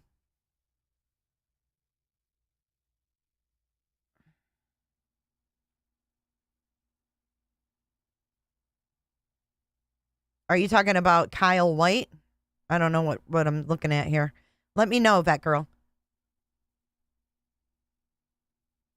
Yeah. Okay, now we're getting to the sister. This is really loud for me. It's got to be really loud for you guys. It's like crackling in my ears. Bracelets, flyers, and everything. Because she came up here. Okay, this is about the sister. June 6th. Okay, thank you guys. Tomorrow, and then I'll be returning here by Wednesday. I mean, my sister sent me pictures yesterday, and and Friday. Well, that was yesterday, right? Yeah, Friday. She sent me pictures of and she had to make 2 trips to the post office because she had taken a whole bunch of envelopes with bracelets, flyers, and everything. Because she came up here and I gave her some, and and she sent them out to people. And then she turned around and she sent me another picture. She was like, I went to the post office, came back, and she had 15 more people that reached out to her for flyers. So she turned around, packed more flyers into envelopes along with bracelets, and sent them out. People are doing what they can, but just sitting behind your computer, not doing anything. Come on, can't you be better than that? I mean, every day I wake up and I just want to be better for my son. Well, Seth, and I think the context too, it really taken out of context. That aggressive statement you made was simply you in your way trying to say that you were willing to do anything it took to help find your son. And if people didn't understand that, they could take a hike. I mean, it was a bigger context than just the 2 words, correct? It was. There was the person that shared that made it the first thing that they shared. Mm-hmm. It was actually at the very end after dealing with everything that I had dealt with, the vigil, emotions were high, Chris showing up twice in one day at the school. And it's like, dude, you couldn't even say this the first time you showed up. Why do you got to show up the second time and not actually stay for the vigil? That kind of hurt. Like, you want to talk about he's your stepson, but yet you don't want to show up for the vigil. And then you want to sit there and tell me vigils are for, for remembering the dead. No, that's a memorial, dumbass. What do you think of this? Do you think he's really upset about the vigil thing?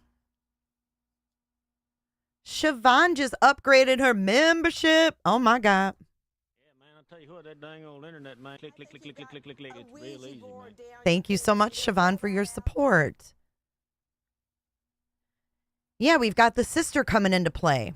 May Lee, welcome to Sabina Superfan. Yeah, man, I'll tell you what, that dang old internet, man. Click. It's real easy, man. Everybody thinks of Tony and Ding Dongs. Oh, June 17th. Okay, let me look at it again, Vet Girl. Thank you. And then not only that, but there's all types of vigils, and it was a prayer vigil. It's prayer for his We were safe more return. together and asked for God to enlighten us and to bring what is done in the dark to the light. And we were all there in one purpose.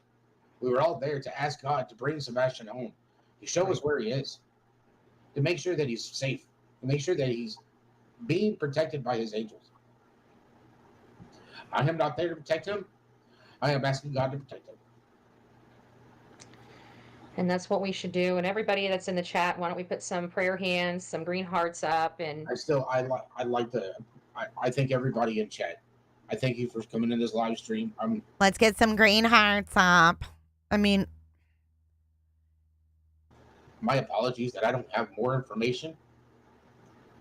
And there will be a day that I start this, and I'm going to have my son standing right next to me and be like, it's paid off because he's home.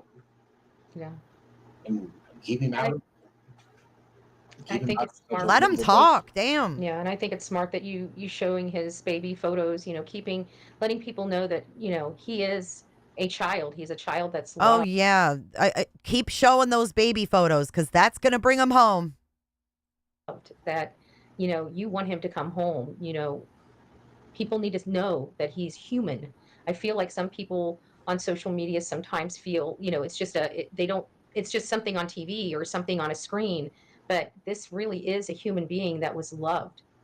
And it's a huge loss with him out of your life right now. You're grieving a lot. You want your son here. So we need to be working together to try to find and locate him. He's somewhere. Somewhere we gotta find him. There is nothing but find Sebastian. Right. So what I think we want to do, just so the audience understands, we are going to be going through all of the questions as a team. We haven't settled on the time that the show will be each week. We will work on that. We will get that out. I think Seth. Oh, listen to this. Okay, so they're going to try. Listen to this. Look at these three. These three are trying to set up a schedule 1 day a week. Okay? As far as I know, Seth don't work. Bullhorn Betty don't work. Tony, I don't know when the hell he works. I'm surprised he even has a sales job after showing his peen on TikTok in front of 20-something girls. But hey, maybe Craneworks operates differently than companies I've worked for. But they can't even pin down 1 day a week. He is a freaking pickle. I'll go back, Potato, to the beginning after this. We'll do it backwards. They can't even nail down a day. Watch this. Seth will not commit to the same day each week to do a live stream about his son. Listen close. Correct me if I'm wrong. We're working on having the show probably not on a weekend, but the same day and time each week. Is that correct? It won't be the same time and day because once I go back to work, which once he goes back to work. Wake up. I'm waiting. I've got doctor's appointments still. I have to be cleared by the doctor before I can go back to work. But when I do go back to work, I don't have the same days off every week. My schedule is a 2-week schedule. Okay. So it's like if I'm off on Wednesday 1 week, I am not off Wednesday the following week. Dude, no one cares. You don't have a schedule. Why can't you set up a show once a week? I got doctor's appointments. When's your doctor's appointment, Seth? Can we do this at the same time next week? I mean, what the hell? So we're going to work to do a once a week type show or once every 2 weeks type situation once we figure that out, correct? You know, I want to keep everybody informed with any information that I'm allowed to share. I want people to get it from the horse's mouth. I don't want people getting false information from people that don't have a stake in this. I have a stake in this. This is Have a stake in this? Ooh, I don't like this wording. my son. You know, if I'm not going to fight for him, who is? Absolutely. So what we'll do is we'll work together. Can't tell you guys in the audience how eternally grateful we are on behalf of Seth and Betty and myself. Especially Betty, you've got a huge group of your supporters in here. We can't tell Bye, those folks Deborah. how much we appreciate them as well. Appreciate everybody's kindness in the chat, everybody's support in the chat, and let's just remember that this is about Sebastian Wayne Drake Rogers, 15 years old. If you do, That's not what this was about, though. We're going to go back to the very beginning after this. Deborah, if you don't like it, have a nice afternoon, hon. Any information, 1-800-TBI-FIND. Let's keep that in mind. And Oh, but you're not going to share your faulty tip line, right? That CJ runs? let's get refocused as a group, as Sebastian's Army, and let's bring this child home to his father. Amen. Amen. And I just want to give a big shout out to all the mods out there as well. You guys did an amazing job tonight. You guys allowed 1,700 people to hear a message from Sebastian's father. And I mean, it's really horrible when I get a text message from you all, like 2 hours before the show starts, going, "Hey, you got to get mods in because we already got fake people in chat running their keyboard warriors, with their little false information and everything already in chat." And I'm like, the show hasn't even started yet, though. I'm like, okay. And then I go look, and I'm like, oh, wow. How happy. Look how happy he is about all the people in chat. And all this. I mean, if they would have put in a third of the effort that they're doing to make a new account to go hand out flyers. Amen. Do something constructive. Positive. Absolutely. If you're going to complain about something, come up with some solutions. That's My what I'm dad saying. always told me if you got a problem with something, you got to Jesus, that was loud. Be part of it to change it. Yep. Yeah. Be a part of the solution, not the problem. Well, I just want to thank you both, so much. Seth, it's probably time for you to go take some of your ibuprofen and go rest. He needs to rest. Dude, this is a grown ass man. You need to go take some of your ibuprofen. You did an amazing job, Seth. Just, a few days after surgery. I was wondering if this was going to even go forward because I'm like, he's having surgery Tuesday. Are we still on for Saturday? Are we sure we really want to? And hold on. Where did he say that, Flo? I mean, if they were to put in a third of the effort that they're doing to make a new account to go hand out flyers. Hand out flyers. Your clickers are going to get you further than flyers. You know that, though, Seth. He's allowed 1,700 people to hear a message from Sebastian's father. And I mean, it's really horrible when I get a text message from you all, like 2 hours before the show starts, going, "Hey, you got to get mods in because we already got fake people in chat running their keyboard warriors, with their little false information and everything already in chat." And I'm like, the show hasn't even started yet, though. I'm like, okay, so get your message out and turn off chat. There's an idea.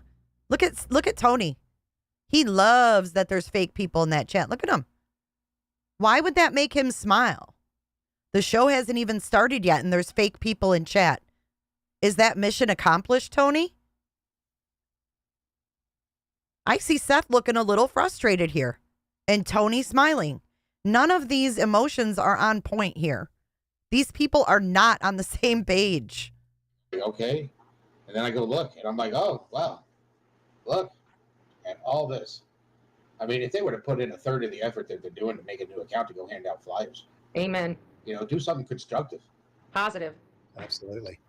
If you're going to complain about something, come up with some solutions. That's my what I'm dad saying. always told me if you got a problem with something, you got to be willing to be part of it to change it.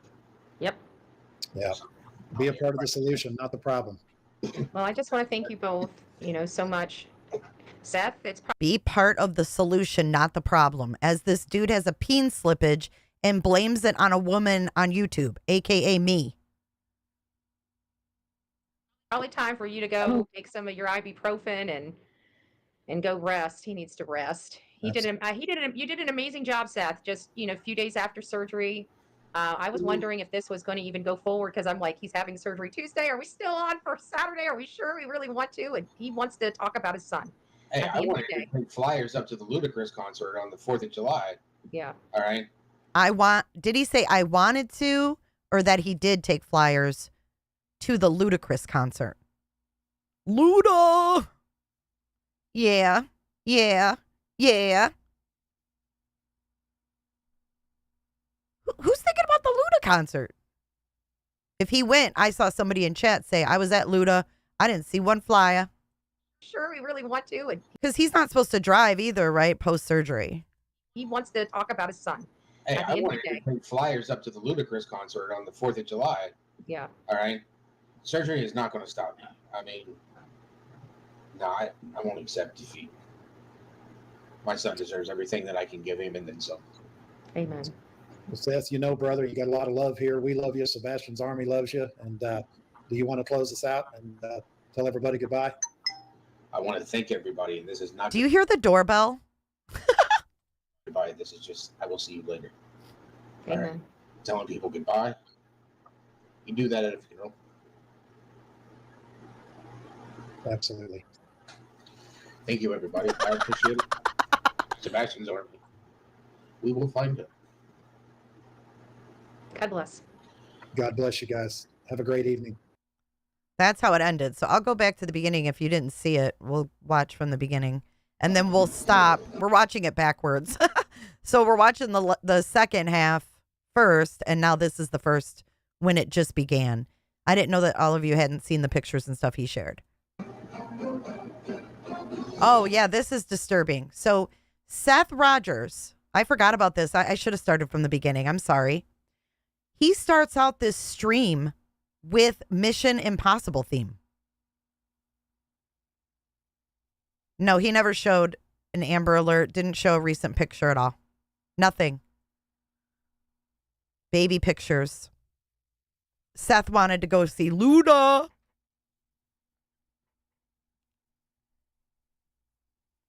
But he didn't want to go to CrimeCon. He didn't want to meet with John Ramsey.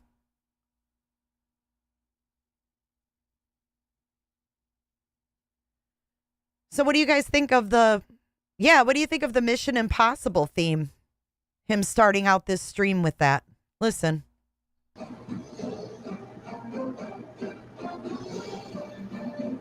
We good? I'm good. I'm just listening to the Mission Impossible thing. So hello, everybody. Hope everybody. All sitting there looking like a priest. Why is he playing a Mission Impossible? Or Gabby's dad, that's who it was. Yep. Gypsy Rose is knocked up. Shut up, Megan. With Ken's baby or the other guy? What?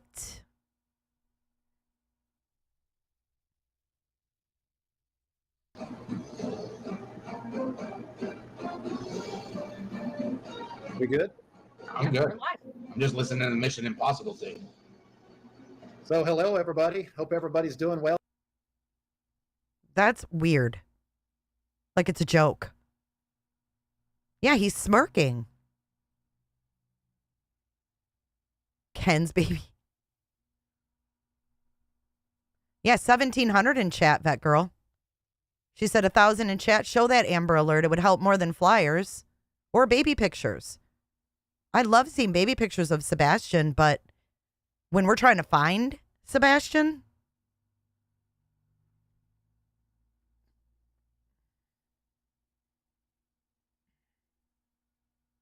yeah, I know it's a white bandage. He looks like a priest.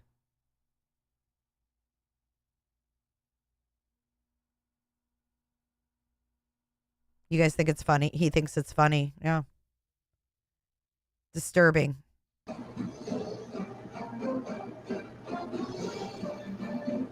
We good? I'm good. I'm just listening to the Mission Impossible thing. So hello, everybody. He's trying not to laugh, and he wants to see the chat's response. Hope everybody's doing well this evening. We'd like to welcome you guys to the inaugural live of Seth Rogers on his own channel.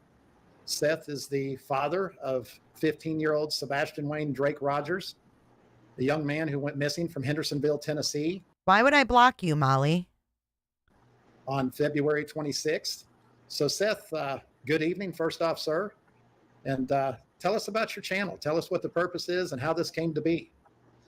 Well, I decided I was going to set up this channel because watching a lot of other people's channels about my son, people have a tendency of have gravy in the mouth, and they're not paying attention to what's coming out of their mouth. It needs to be about my son. Everybody wants to throw their 2 cents in when it's not even worth a penny. And it's just false narratives out there, false information. I figured what better than to take that away from them and put it back in control of Sebastian's family. Well, and nobody knows the young man better than his father, correct? Well, he knows himself better than I do, but I'm going to try to be a second close. Perfect. So let me ask you this, big dog. I mean, the questions that we're getting rolling in by the dozen. Big dog? Who's Seth looking at? Who's he side-eyeing over there? Who's he with? Seth? Who dare? Who could picture Seth and T-Rev at a Luda concert on the 4th of July, a free Luda concert? Who's going to drive, though? Seth isn't supposed to drive. Oh, maybe T-Rev has a license. I doubt it.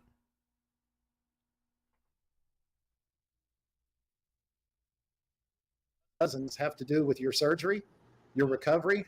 Talk to us a little bit about your surgery. How did that go? How you feeling? What was the experience like? That kind of thing. Well, this hand is definitely working again.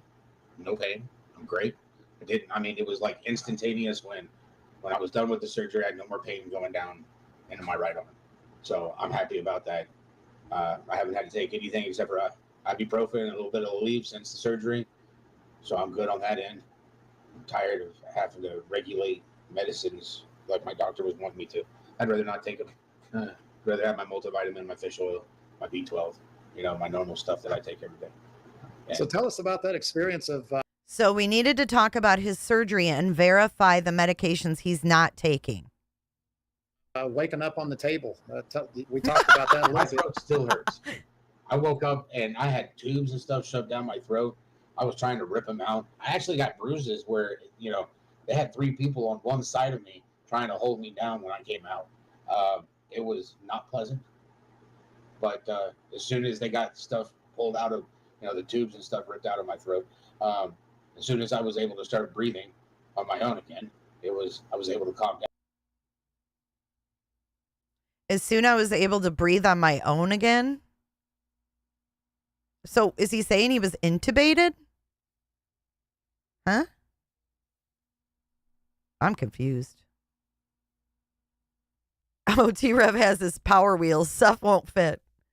T-Rev doing wheelies on his Power Wheels Jeep. Down. I was aggravated. That's Bye, vet girl. Have a great day. After that, it was just getting me back to the recovery room.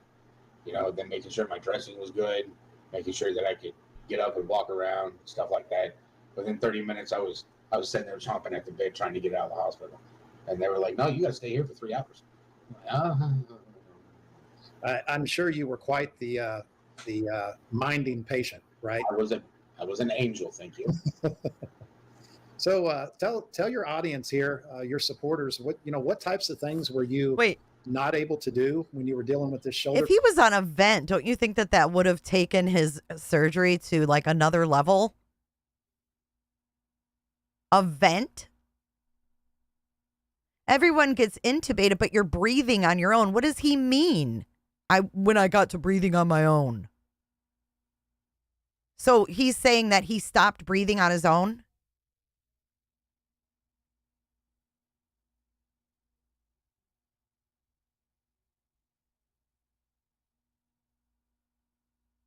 Can you pine needle? What? You don't get on a vent to have surgery. You breathe on your own. And wouldn't he be kind of high risk because of his weight? Dude, he would not be all up. No, he's in too bad of shape, in my opinion, to be all, oh, it was instantaneous relief. It doesn't work that way. When they cut into you, even if they use lasers now, it's more non-invasive, but it still fucking hurts and it still has to heal. Just because it's non-invasive or less invasive, you still have to heal. It doesn't make your body instantaneously heal. In the words of Julia's mom, we're not robots. They would keep him for observation if he had been intubated and couldn't breathe on his own.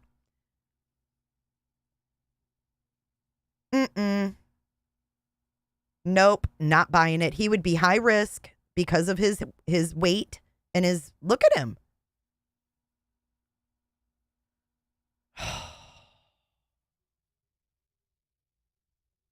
It breathes for you. Yeah. So he wasn't able to breathe. I don't believe that.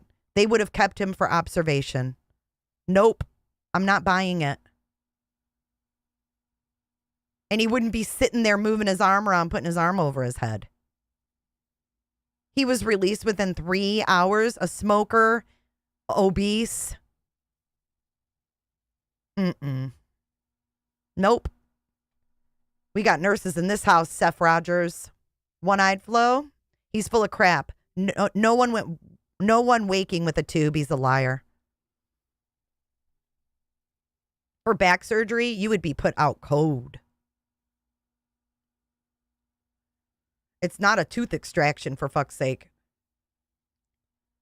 And we never got clarification because when we saw the injury being wrapped, remember when he told JLR to make sure he filmed the injury getting wrapped up? It was his arm. Then it was his shoulder. Then it was his back. It's not easy peasy on a 300 plus pound man who smokes, Protected. Give me a break. We have nurses in here, like I said. Nurses.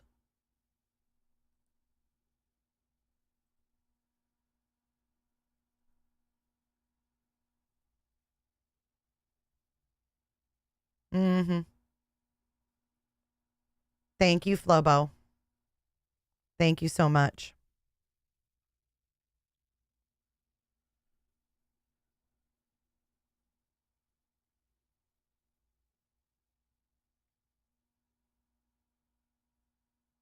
If he stopped breathing on his own, he would not have been sent home within hours. That is a liability for the hospital. He is high risk, and no hospital is going to send Seth Rogers home and risk a lawsuit from this motherfucker. I can tell you that right now. I've worked in the medical field. This is bullshit.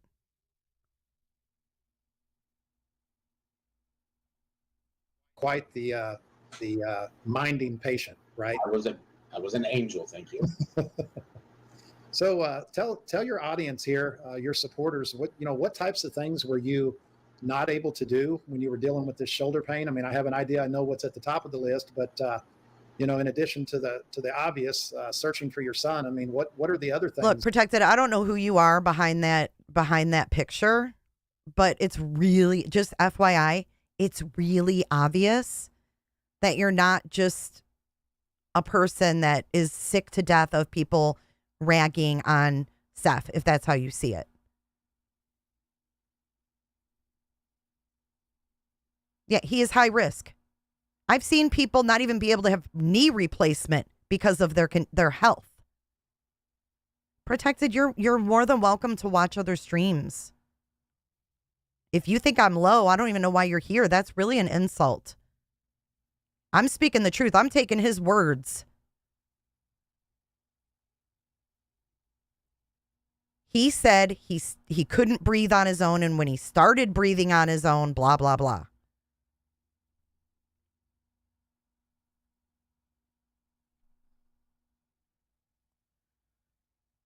Well, he's a suspect, Protected. You think that's not what detectives do to him? You think that detectives talk to him and don't listen to every single thing that comes out of his mouth? He's a suspect in the disappearance of his son. And we're just supposed to just suck it all up, right? All the conflicting stories, the laughing, the talking about jerking off on panels. We're just supposed to ignore all that, right?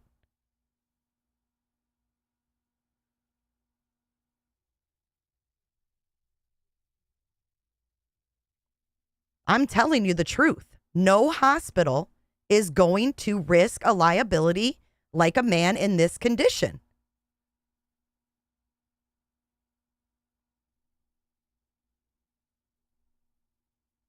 Well, just block her then. Block her if she's a troll. Francis, we never knew. Yeah, One-Eyed Flo just had hip replacement. They would not do my hips if I smoked. That's why I quit smoking 3 years ago. Friends, it's bad for your bones. No soda either. And I'm sick of it. Dude, autism doesn't make you be a bad person and not care. Okay? Autistic people have feelings. Oh my God. I can't wait till Potato can come up here and school all of you on Seth Rogers having autism because Terry Lynn said so. She told me the same thing. I don't buy it. I told her I don't buy it. She knows I don't buy it. But it doesn't mean she hates me for it. But I don't buy it. If you're autistic, it doesn't mean you don't have feelings. It doesn't mean that you're not aware of what's going on. He can be responsible for prisoners? But he's autistic and he's not able to communicate about the emotions for his son. Give me a break. You guys gotta, this is ridiculous.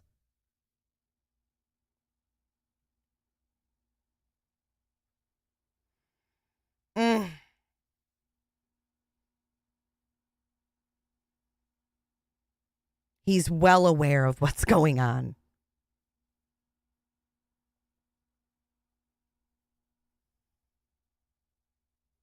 And why is it always bad behavior is linked? Oh, he must be autistic. That's horrible. Do you realize how horrible and insulting that is? to the many people that are diagnosed with autism? He doesn't realize how he comes across to people. Well, maybe he can watch his own videos. Did he not replay himself telling Trevor Lee to fuck off? And come to his house? Cannon says no more caffeine. See, those reality shows are good for something. You can't smoke for surgery. My 60-pound life, they won't operate till you stop smoking. It's ridiculous to excuse the behavior and blame it on autism. Sick. Sick.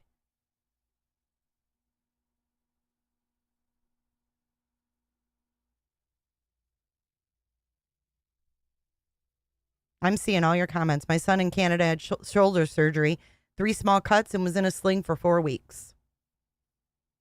Yes. Thank you, Siobhan. Most autistic people are very loving, very naive, and very sweet.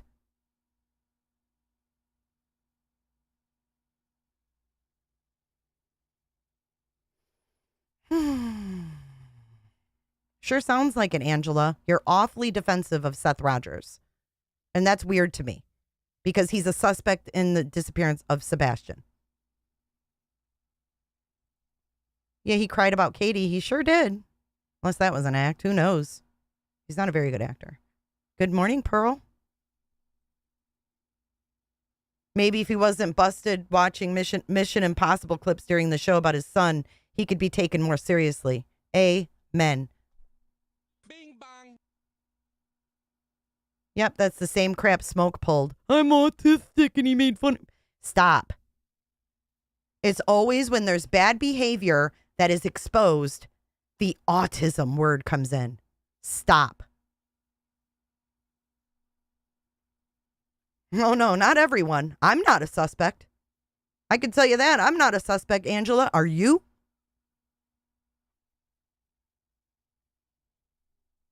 Carly, speaking some truth.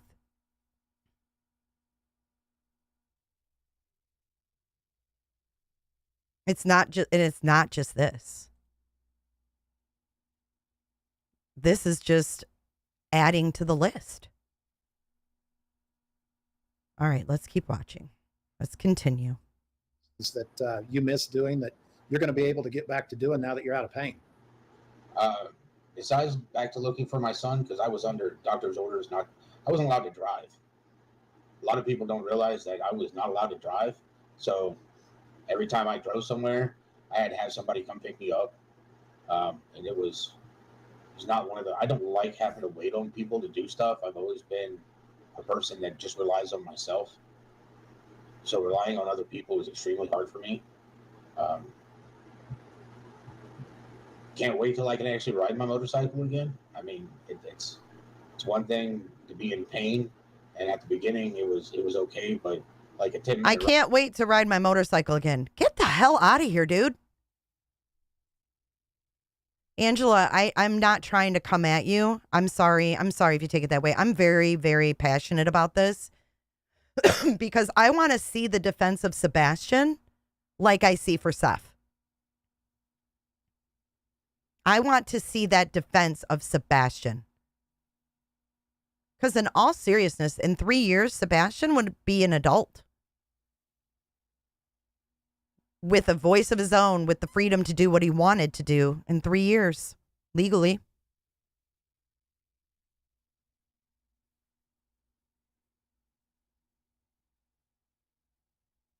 Well, if they had to do anything extra, Pink Honey, I think they would have kept him for observation.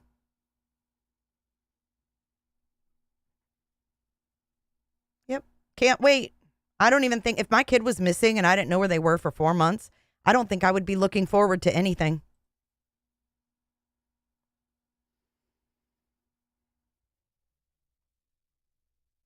ride on my bike, every bump, anything that just jarred it, because I had nothing left in between my C5 and my C6 and my neck, except for the nerve. So every time I hit a bump, all it was doing was separating and squishing down on that last nerve. Woe is me. I can't ride my bike.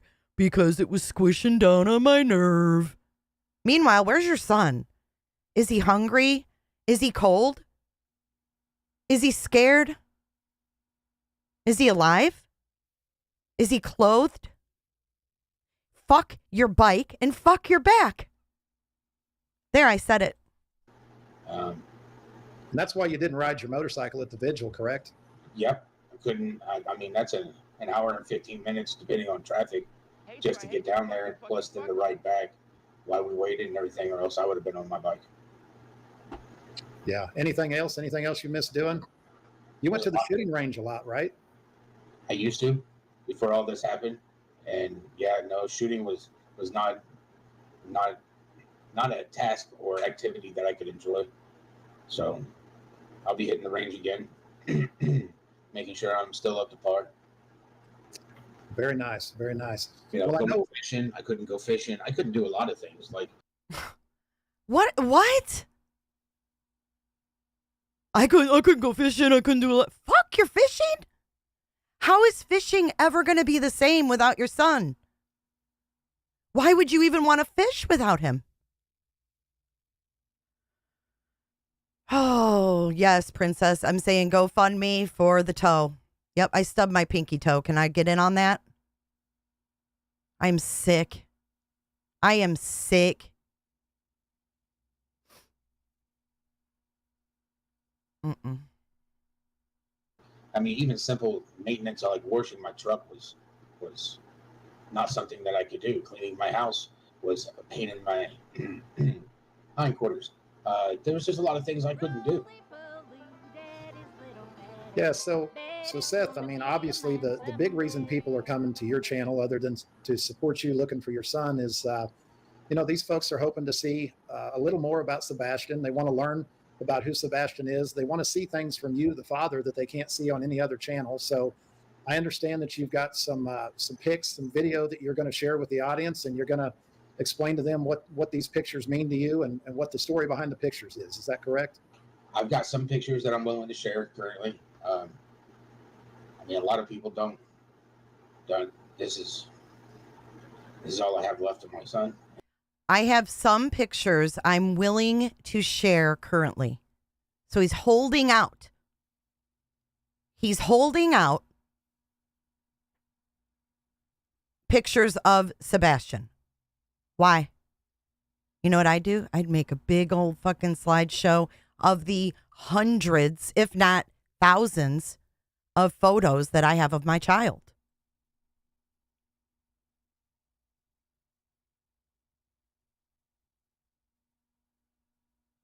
Kathy, your picture says it all. Bye.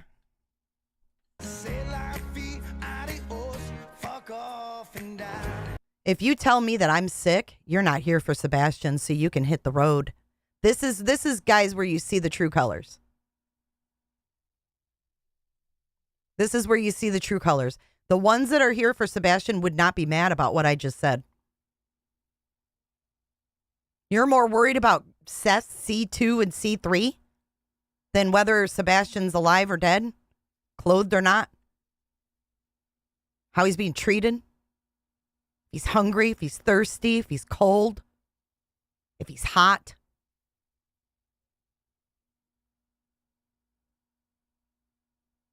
I'm sick.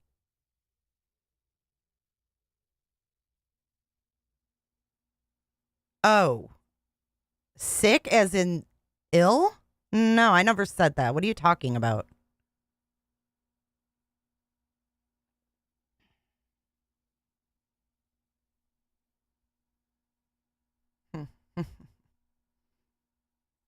Until I can find him and bring him home. But I cherish all these pictures that I have taken. It was definitely a different life for most of these pictures, because these were pictures when he was younger. I've got some newborn pictures in here. No, he's holding back on pictures so that he keeps them coming back. Thank you, Quinny. I appreciate you. I know all the regulars that I know are not the ones that are defending that. Exactly, Candy B.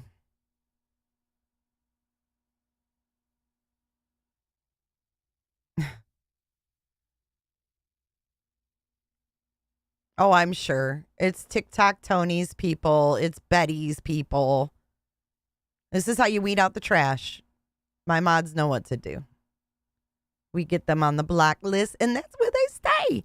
We should go back to the See You Next Tuesday list. Hell, for old time's sake, for the small price of $19.99, you can send me the pictures I'm willing to share with a few lucky buyers. Rainbow, yes, we are all sick to death of this crap. Absolutely. Well, Aaron, you have the freedom to have your own channel and not act like anything. I agree, John Spector. Something ain't right.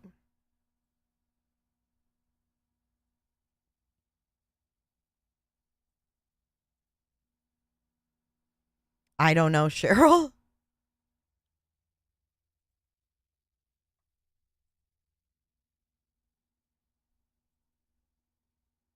And I'm not trying to say bash Seth, but I mean, come on. We haven't even talked about Sebastian. We talked about his surgery, the medications he's supposedly not taking. Now we've heard about his back and how I haven't been able to ride my bike or no, nothing about Sebastian. And if you're okay with that, hit the road. Hit it. Let us know what you think, and then we'll get rid of you for you.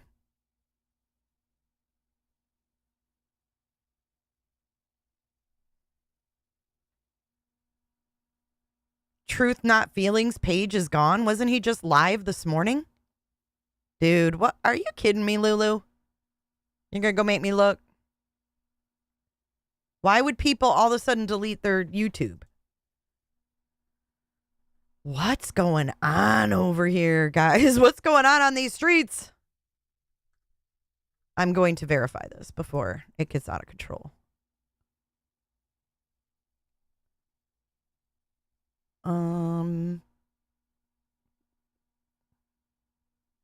It's gone.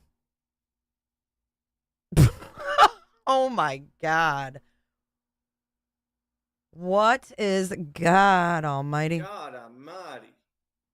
It's gone. Why is it gone? He was talking about me questioning him. And now his channel's gone? He was literally saying that he was being unfairly targeted and he was having health issues and he wouldn't be around for a few days. What? There you go. So much for the truth.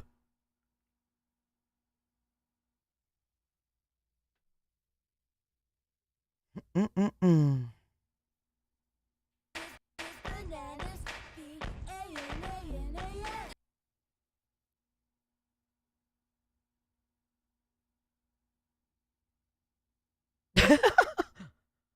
I mean, I don't even know what to say. Oh, Siobhan says, I bet he can't hide that voice. I don't know what kind of voice changer will change that voice. Patrick. I love it, Patrick. I love your new name. He knew people were about to start digging. Well, not to be mean or anything, but he had a camera malfunction. I was emailed his picture, and now I see why he didn't cam up.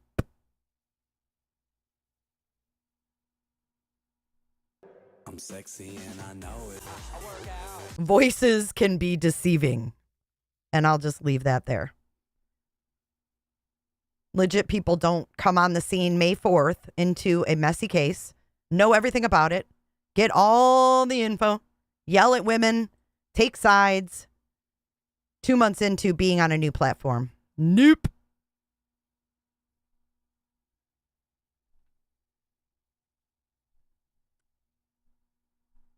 Creep town, dude. Bye, Chris Proudfoot. Hey, titties. I wonder if he'll still go up on other panels, though. Diarrhea of the mouth. No, he didn't look like smoke at all. No. It wasn't Smoke. It's someone. No. I don't know who he is. But I saw his face. I can tell you that. I don't know if he was under another name. I don't know who the fuck he is. But he was asking for tips on Sebastian to be sent to his Gmail. Don't you think that's a red flag? Yes, you can, Pearl. Of course. Of course. I just think it's funny. All I did was ask him to cam up. I thought that it was weird, the date he came in. He came in around the time that TikTok Tony and Julia did. And then everything that transpired, I just sat back and watched it. And then when I replayed my live from Saturday or Sunday or whatever day that was, when everybody came up on Every Day with Jay, I replayed it and I listened to everybody and also listened to myself and how I handled it. And that's why I apologized about not kicking some people off and not allowing them to attack Terry Lynn. Because Terry Lynn didn't deserve that. And while I was replaying it, because he's like, oh, why didn't someone say that when I was on their panel? I'll tell you why I didn't say anything. Because I was in the midst of controlling 10 loudmouths and trying to keep everything moving. That's why. Mr. Black Care Bear. I mean, who comes into true crime and has their picture as a black Care Bear? If that's not a red flag, I don't know what is.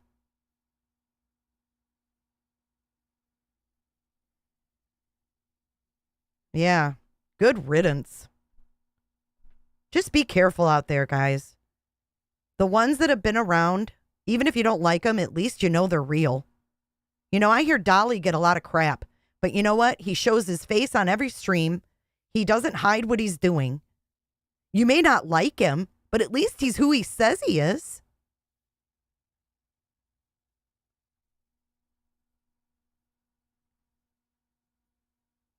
Yeah, she didn't resign. It's just adding Jay Logsdon. That's not she didn't resign.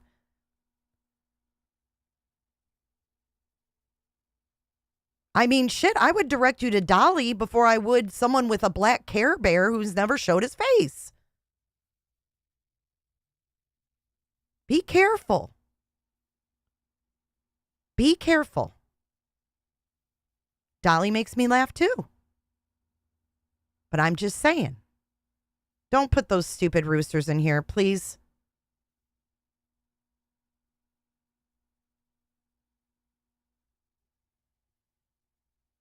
At least he is who he says he is, Dolly, right? Go to their YouTube. Look when they created it. If they created it around the time of TikTok Tony or after, don't believe everything they say. Because he made his name Truth, Not Feelings. Like, I'm going to tell you the truth. I have a high-profile job. Well, then you shouldn't make a fucking YouTube. That's what he said. I can't show myself because I have a high-profile job. Then you're irresponsible and you shouldn't be making YouTube.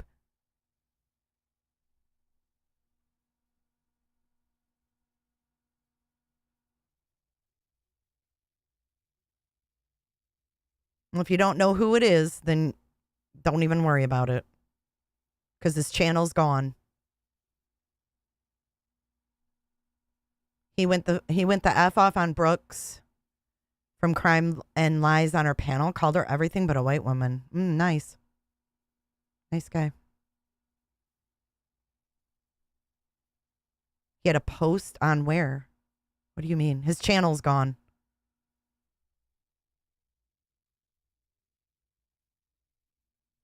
He says he's autistic too now. I heard him saying, I got health issues. I'm not going to be around for the next few days.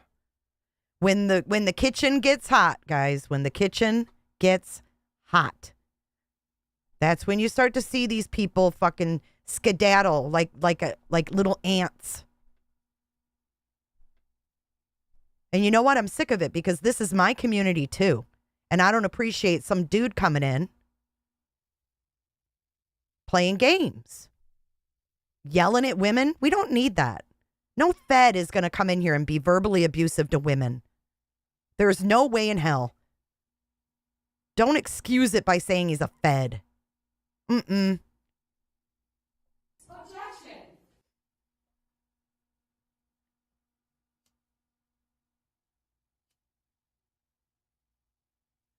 No, it doesn't disappear if you're struck. Mm-mm.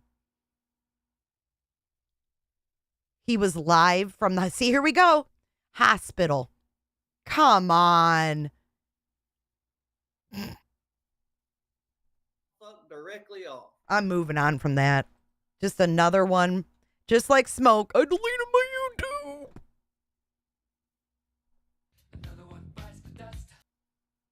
Yeah, he sounded fine when he blew his fucking top on Terry Lynn. Yeah, feds don't act like that. Even if they're undercover, they're not going to come on here and verbally, oh, I'm going to be a verbally abusive fed. No. You don't have to be verbally abusive to fit in here.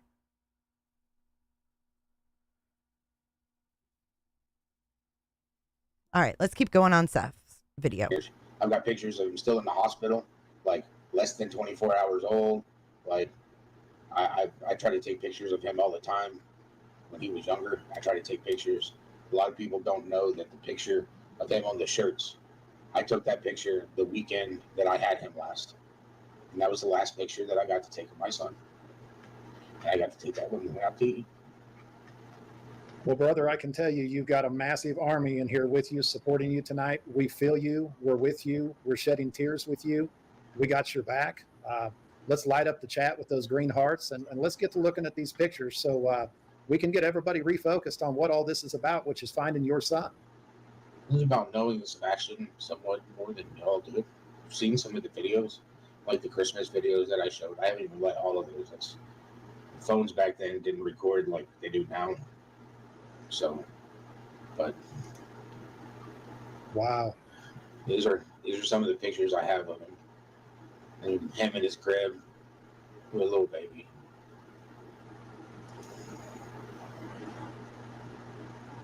Take your time through these, Seth. Take your time, buddy. Me and Katie picked out this whole bedroom set for him. It was great. I mean, he was a bundle of joy. He wasn't even a year old at these times. So what are we seeing up here at the top? Is that a tippy cup? Is that what that is? Yeah, that was his car sippy cup. Okay. You know, didn't have him on a bottle for long. When he was born, like the first few months of his life was like literally a blur. Child literally hit the ground crawling because he didn't walk. But I mean, he was awake on average for 18 hours a day. I mean, when he slept, it was amazing when he slept. You know, 4 hours every once in a while here and there. Child just didn't stop. When he did stop, it was because he was asleep. He liked animals even then. Tippy. His whole room was for everybody that hasn't been quite as connected to the case. I mean, let's talk about that. His love for animals. I mean, his animal of choice was what? Oh, his favorite? Cats. Okay. Any specific type, color, just cats in general? Cats. Just cats. All cats. I really wanted to, I want to get him a Savannah. It's a pretty big cat, but it can also be a house cat. How much does a Savannah cost? What is a Savannah? I've never even heard of that. I bet it has a hefty price tag. Why can't he just go to the shelter and get a cat? Between $1,000 and $20,000.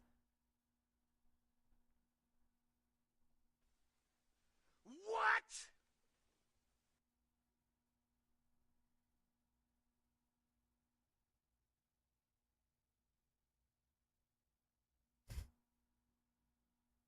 Wow.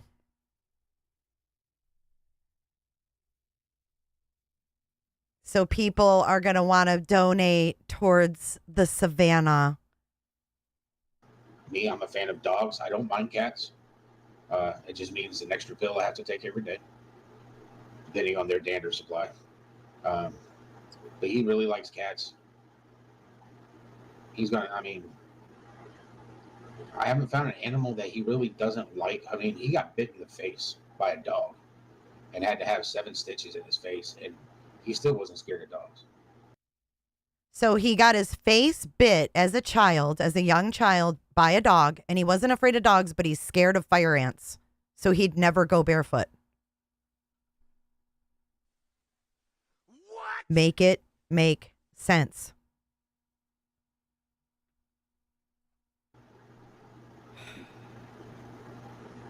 Wasn't scared of him at one bit. Wasn't even scared of the dog that bit him.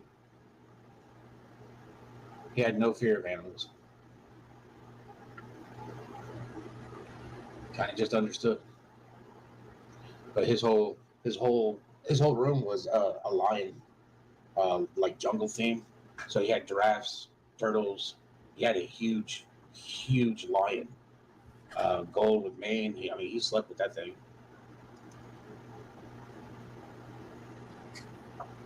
It's a little fuzzy, but he was always moving. You know, you can see the giraffe in the background. Look at that smile. Oh, he was up to no good. Definitely way before Harry Potter, and he was so up to no good.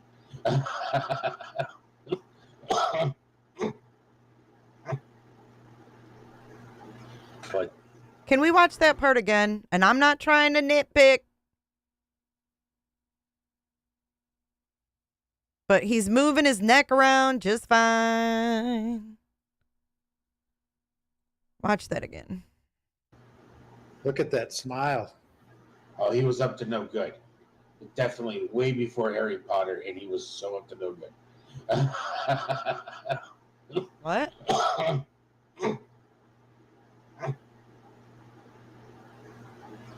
But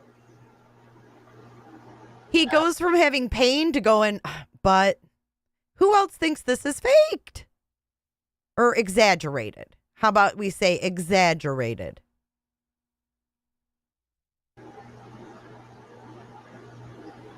Definitely a different time. We lived in South Georgia at this point in time.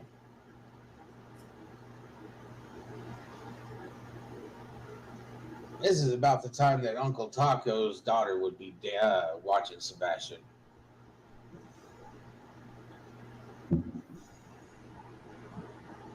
Yeah, we had moved in. Uncle Taco's daughter now. When Uncle Taco's daughter would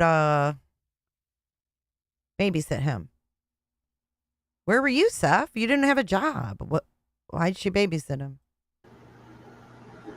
He was already learning how to swim and everything else here. I mean, it looks like the world was his at that point. You guys were just living in it. The toys all over the place just looked like he was living life, and everybody was getting him and buying him and providing him with everything he wanted. Yeah, everything was his. Absolutely. Everything was his. I mean, I was his dad. Katie was his mom. Everywhere. Oh, the doorbell rang when he said was. Did you hear that? That's Seth's little reminder. Stop saying was, motherfucker. Because listen to Tony. Listen, this is why we break this shit down. They don't like it. They hate it. We're just living in it. The toys all over the place just looked like he was living life, and everybody was getting him and buying him and providing him with everything he wanted. Yeah, everything was his. Absolutely. Everything was his. I mean, I was his dad. Katie was his mom. Everywhere. Everything was his. He definitely had a good childhood. At least a very young, good childhood.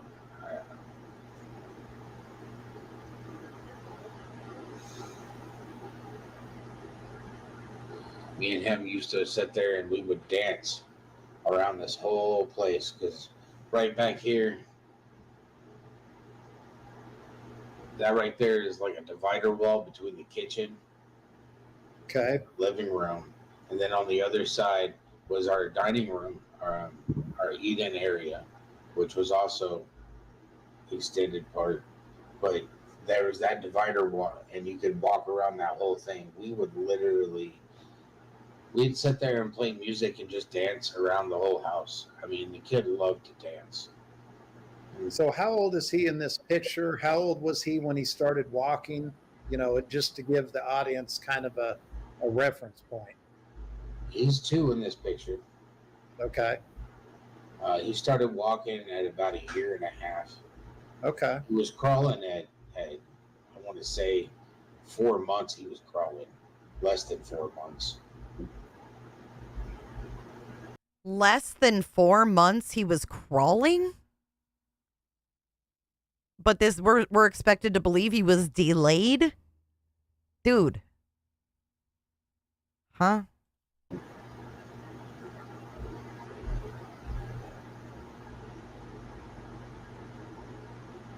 He knew he had done something. I can't remember what he had done, but he walked up and I just had to take a picture. Boy, he looks ornery in the picture. I'm not going to lie. He still is ornery, thank you. I mean, he gets that from me. I mean, what can I say? There's not a surprised member in the audience after that comment. Probably not. I mean, I gave him all his best qualities in life. Being stubborn, pig-headed, ornery, focused. Not, I'd like to hope to think that his curiosity is something I've given him in life too.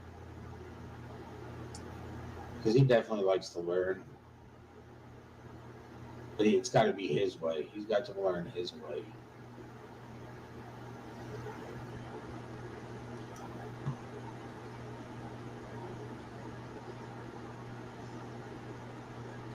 I was outside, still in Coleraine Oaks. It's just that you see that smile, and I mean, how can you tell that face no? I mean, anything that he wanted, he got.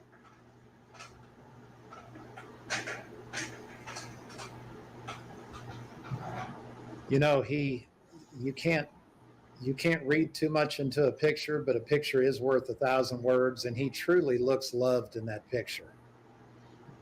Here's something about that picture. If you look at his chin, you see the drool. All right, the kid drooled a lot. What? That's what babies do when they're getting teeth. They drool because they're teething. Listen what he says about him eating peanut butter. It's weird. All right. And there's one thing that I noticed about him when he was younger is that most people, if they eat peanut butter, how it gets, no, I've watched this kid eat peanut butter and his drool is just like anti-peanut butter. Like when he was a kid, the peanut butter would just, I mean, I've got pictures of it somewhere too.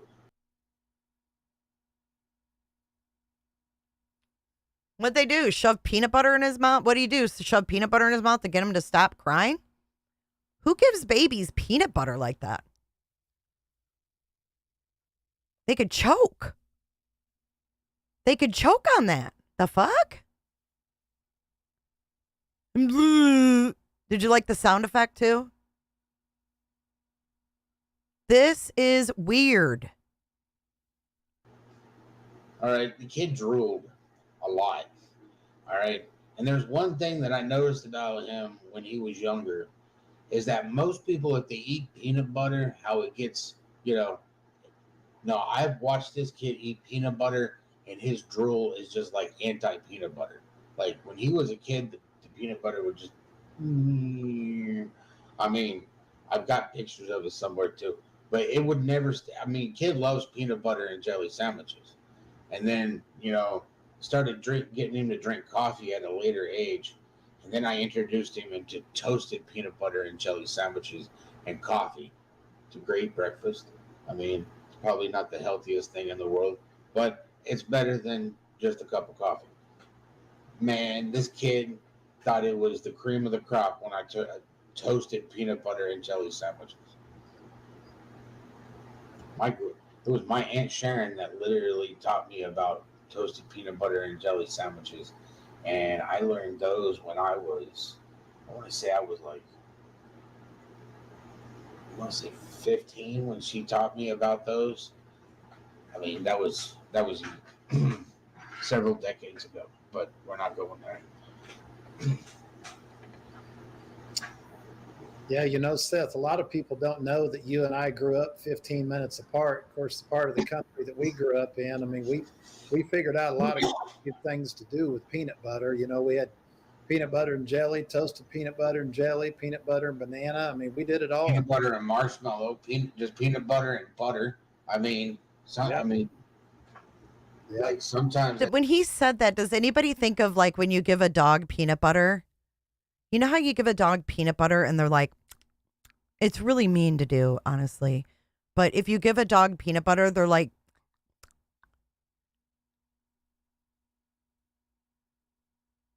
coffee to a toddler? To a toddler? I mean, my granddaughter like tried my coffee. Trying coffee is different than serving coffee in a tippy cup. Just the tippy tic-tac-tony. that's all you got in life is bread and peanut butter.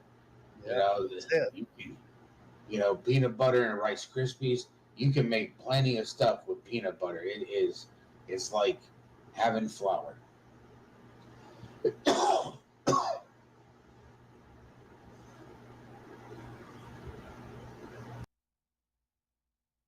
15 minutes apart. Of course, the part of the country that we grew up in, I mean, we figured out a lot of good things to do with peanut butter. You know, we had peanut butter and jelly, toasted peanut butter and jelly, peanut butter and banana. I mean, we did it all. Peanut butter and marshmallow, just peanut butter and butter. I mean, like sometimes that's all you got in life is bread and peanut butter. Yeah, You know, peanut butter and Rice Krispies. You can make plenty of stuff with peanut butter. It's like having flour. Oh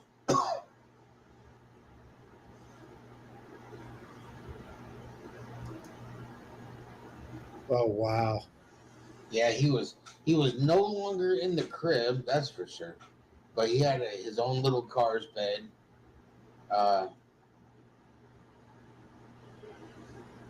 Again, if he wasn't sleeping, he was moving. Look at him, chunky little legs. Again, he kind of looks like the world was his. You know, you guys were just living in it. Thank you, Brandywine. Appreciate you. 7 months. Absolutely. Just got to find him so that we can go. I mean, if you look down here at the bottom at this picture right here, though, that's a portion of the lion. Okay. Because it was everywhere that he went. So he really was a Cars fan, and if you look, his T-shirt Ding is dong. Buzz Lightyear.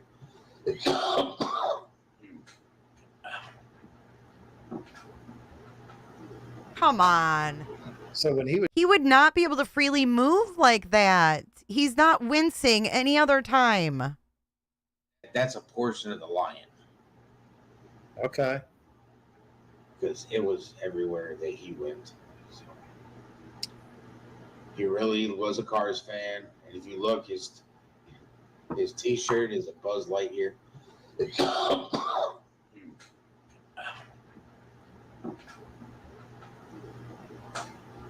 So when he was younger, he was a big Cars fan because he had the Cars tippy cup, the Cars bed. I mean, that was a big thing for him, correct? Yeah, he was a Disney kid, that's for sure. Okay. You know, Did he like any other Disney movies? when you said name one. Ooh. What did he say? What do you think? Name one. I don't think he's a big fan of having to talk to Bullhorn Betty. What do you guys think? What do you think? Name one. She's like, okay, I'm going to just sit back and keep watching chat for bad comments about myself.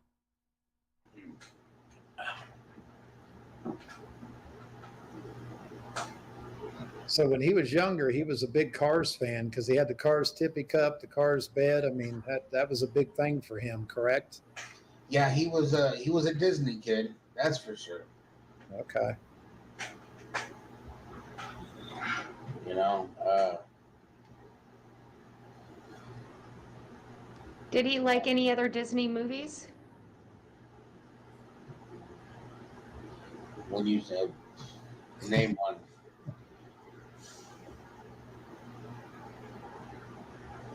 She didn't like that. mean, he did Cars, he did Buzz Lightyear, Monsters Inc. So a lot of the more animated Disney movies, correct? Yeah, as he got older, I'm a Star Wars fan, and he of course became a Star Wars fan as well. His mama, she's a Harry Potter fan. Bringing up Katie. And, bringing up the Cadester. I'm a Space Wizard fan. And then at one point in time, she decided to ask him, which is better, Harry Potter or Star Wars? And he had a hard time making a decision. So I told him, do you want a magical wand or do you want a lightsaber? And being the typical boy that he is, he was like, I will take the lightsaber. Move on. So,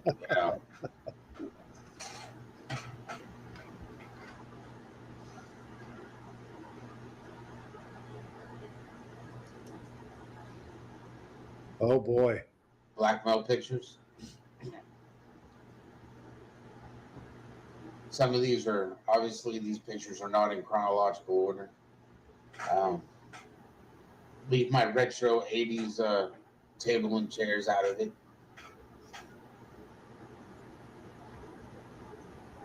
Boy, they'd like this stuff. If I remember correctly, I believe I want to say that was oatmeal. And he did not appreciate me taking a picture of him, as you can tell. Yeah, he looks thrilled. Oh, yeah. And it reminds me of when I was married. And that's the look I would get when I was in trouble.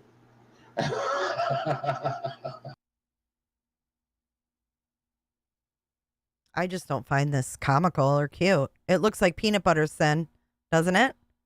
It looks like peanut butter. There's another picture with oatmeal that he shows in a minute. That looks like peanut butter to me.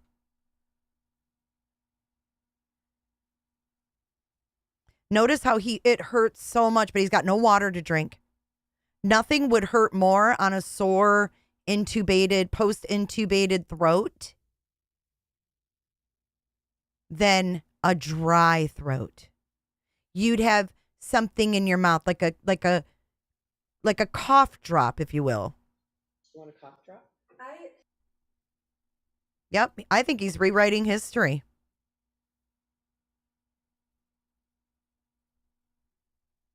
Water. He has no water. I'm straight-faced with laughter. Exactly.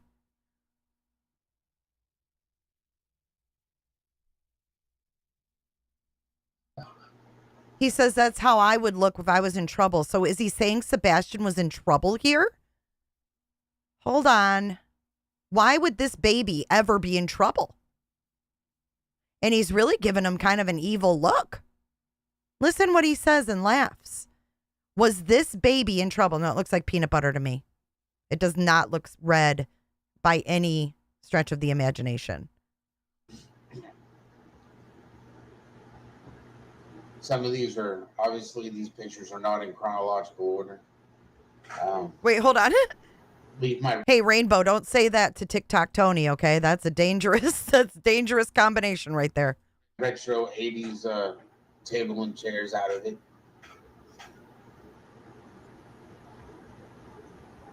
Boy, they'd like this stuff. If I remember correctly, I believe I want to say that was oatmeal. Thank you, Darlene. And he did not appreciate me taking a picture of him, as you can tell.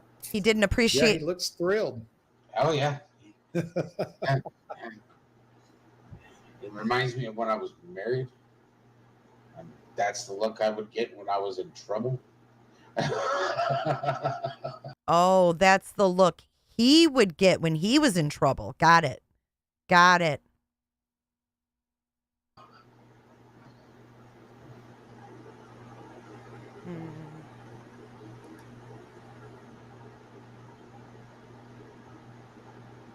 He had a thing about Daddy's watch.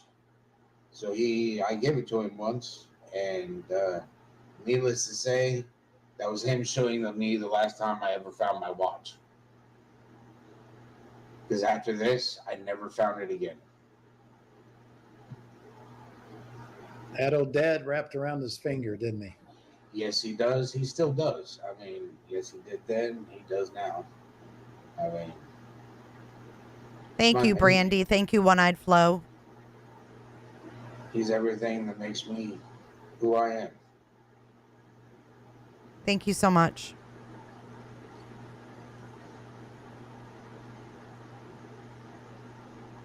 Abby, that's why I replayed it. Another. Oh. He was in his bouncy at the house. And his little onesie.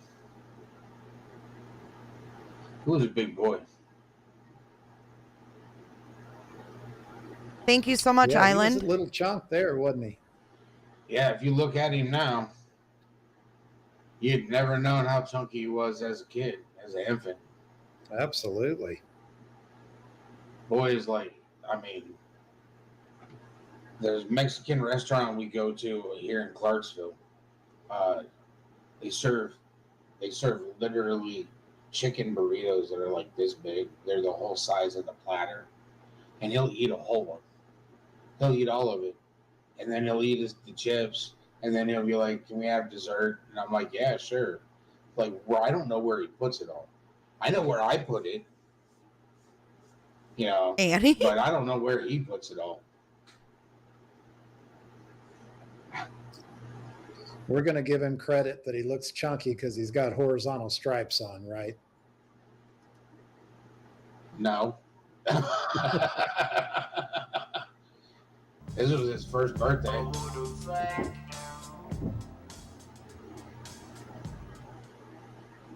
I have to be honest with you. I think he might like a little bit of cake. I'm not sure. I don't know for a fact yet, but I'd have to think that he thinks the cake looks good. I mean, yeah. Gecko. I mean, he's watching everybody else while he's eating the cake. I see that. And there was no cake for nobody else. All him. And just so the audience knows, Seth, when you and I talk about Sebastian, we don't talk about him in past tense ever, do we? Nope. He's still we're talking about past tense because these are old pictures, just so everybody knows. It's no. So he says, "Hey, Seth, we talk in the present tense, don't we?" What? Why would you even need to say that? Sounds like Don Wells.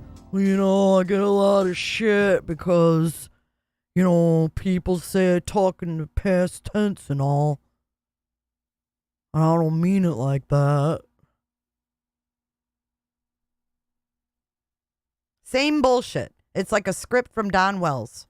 Just so the audience knows, Seth, when you and I talk about Sebastian, we don't talk about him in past tense ever, do we? Nope. He's still we're talking about past tense because these are old pictures, just so everybody knows. It's no disrespect to Sebastian or Seth. We're talking about then as was because these are compared to now. Compared to now, correct. I mean, he was 1 year old. This was 14 years ago, people. Absolutely. It was his birthday. And yeah, he was definitely into cake. I still think he's into cake. But, we got to find him so we can give him his next birthday cake. His last one, I believe, was an ice cream cake that I got him. No, she's not missing, really Moe. A fan of ice cream cake. But his birthday being in December, he's 15. Take him out to dinner. Take him to the arcade. Let him go play go-karts.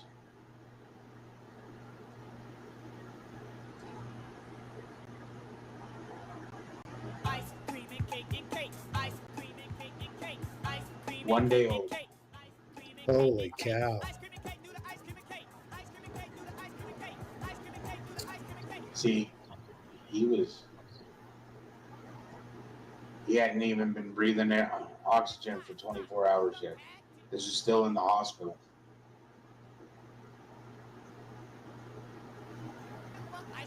Yes, I was there when he came out, and I took him home.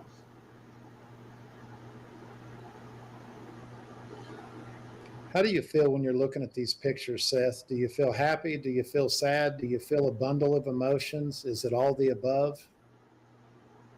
It's all of the above, plus it feels kind of like it was yesterday. It's like, where did the last 15 years go? Like, I remember when he was this. He was so small and itty bitty, and he just fit, in my arm. And now he's, almost as tall as I am.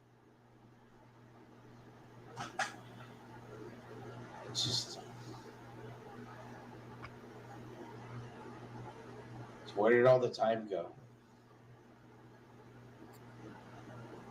Makes you want to tell the audience to hug their babies, doesn't it? Man, take care of your kids. Hug them. Tell them you love them. Take care of your kids. Why? Because he didn't? Tell him you love him. Why? Because y'all didn't? Because you're not guaranteed tomorrow with them.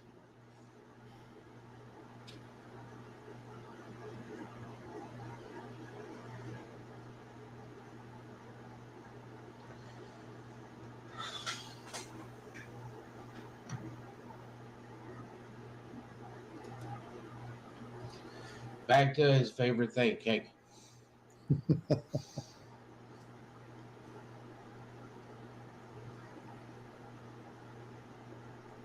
Wait. Wait, what did he say? Back to his favorite thing, cake? Oh, he went back to the birthday pic. I'm really sorry, Sebastian, too. Brandywine. I don't think he's crying.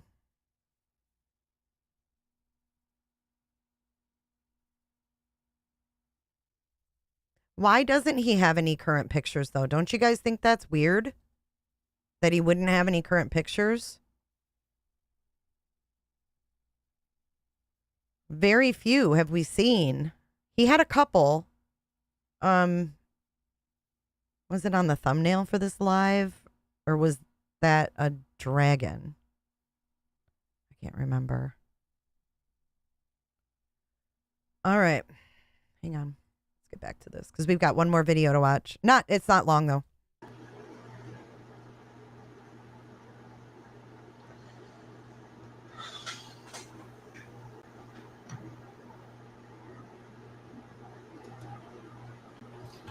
Back to his favorite thing, cake.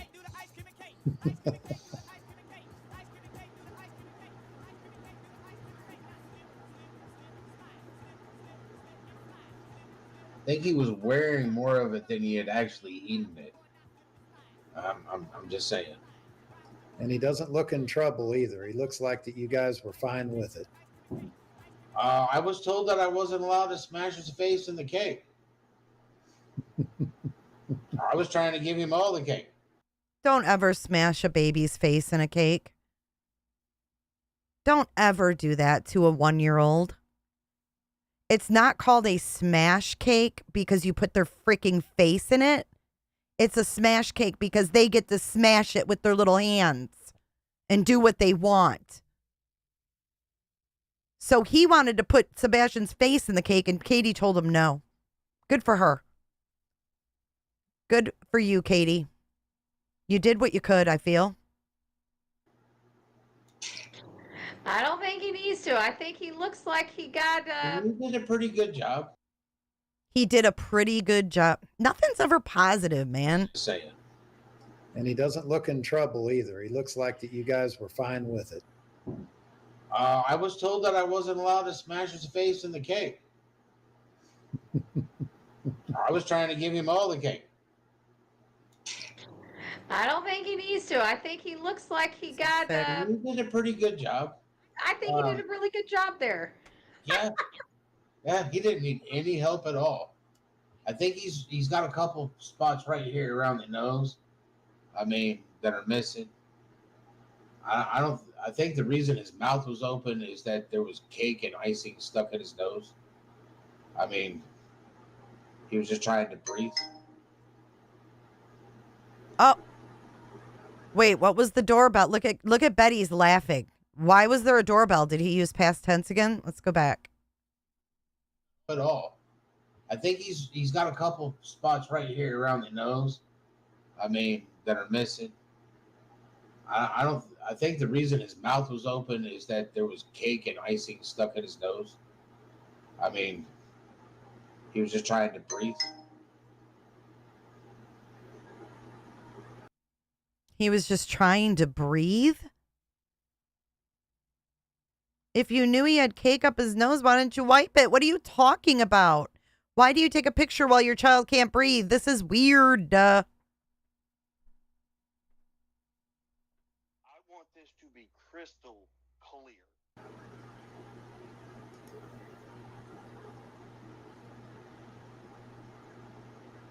We're bringing him home.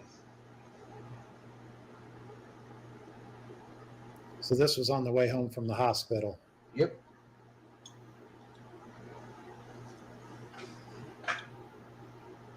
Yes. Wait, did the doorbell go off when he said he was trying to breathe? So I think he looks like he got. He did a pretty good job. I think he did a really good job there. Yeah. Yeah, he didn't need any help at all. I think he's got a couple spots right here around the nose. I mean, that are missing. I think the reason his mouth was open is that there was cake and icing stuck in his nose. I mean, he was just trying to breathe.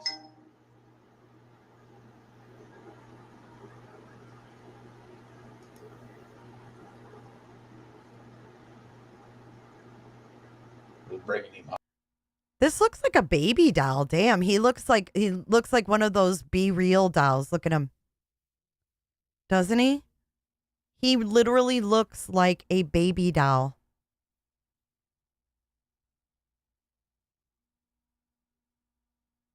He looks like a baby doll. Cutie. So this was on the way home from the hospital. Yep. I hope you buckled him in. Yes, it was. Nothing fit him because he was actually really small. He didn't get, feeding him the formula got him chunky. But No, number one, the Cash App isn't in his name. So he's not going to get the notification. And Cash App is a little cha-ching, like a cash register. I know, absolutely precious. And I absolutely love, see his little legs bent up. You know how when newborns, they're still in that, their legs are still formed from being in the womb, like up to their chest in the fetal position. And their little legs, I just love that. Precious. he had to fill out. Thank you, titties. Welcome, Michelle. I got another picture around here somewhere.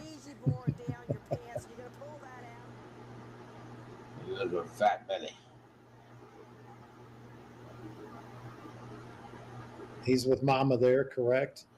Yep. Yep. Hear how he says that? Okay. Yeah, that's Katie holding her baby. That's Katie being a mom, holding her baby. He says, yep. He can't stand it.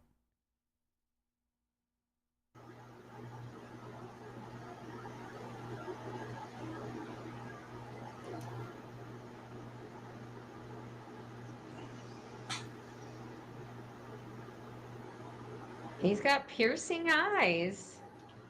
Most definitely. Without a doubt. Beautiful I've watched kid. his eyes change color many a times. You can see right here that these pretty much right now are still blue.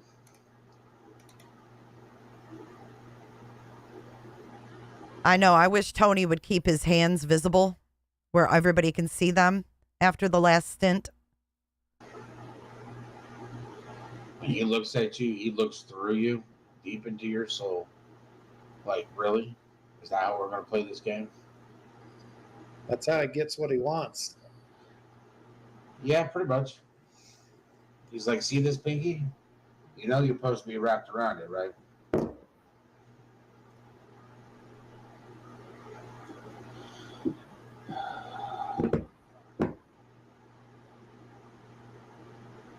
Again, as you can tell by this shirt, he drools a lot when he was younger.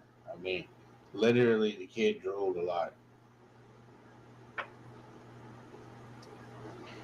I gotta tell you, a lot of babies do. I gotta tell you. No, you don't have to tell us because you're not a mother. You've never been a mother. And with your attitude, you'll probably never be a mother. She did this both times. I gotta tell you. He looks like he likes cake. Why are these people up there? Seth Rogers, we would have so much respect for you if you did this solo as his dad. Why do you need Tony going, okay, Seth, what's the next picture going to be? Seth, it makes you look dumb. And I know you read all these chats. What kind of legal binding agreement are you in with this guy, Mr. Pickle?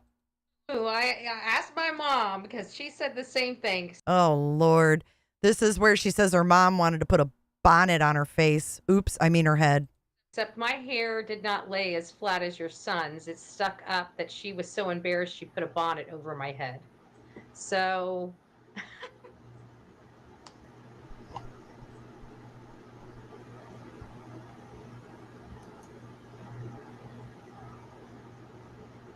Hello. He decided to get in the diapers.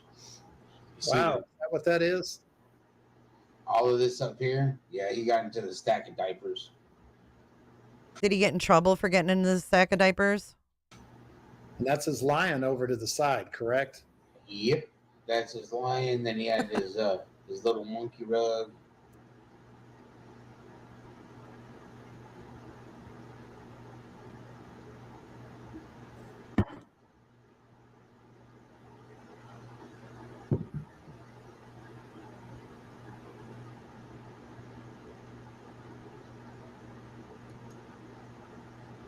Thank you, Becky. Tony likes his bologna. That smile. It's the smile. Now that's oatmeal. That's oatmeal right there. Spoon didn't help, obviously.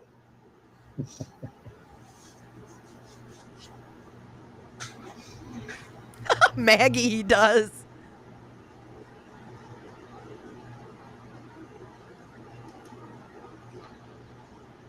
Oh. That is the end of that slideshow.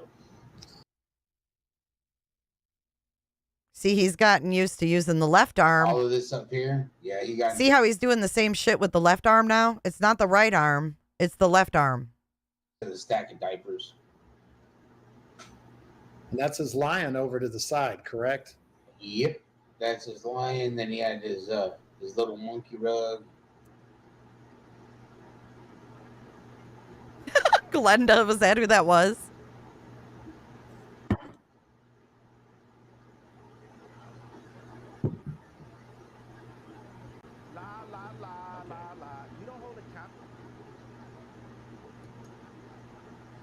Oatmeal. That's adorable. That smile. It's the smile.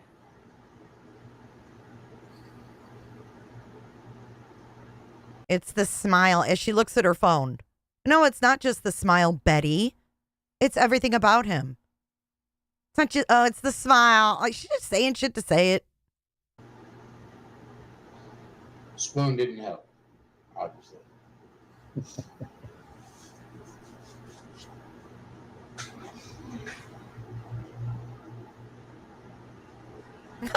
Pine needle. Oh. That is the end of that slideshow. Did anyone reverse Google this dragon? Does anyone else find it weird that this is what he would use?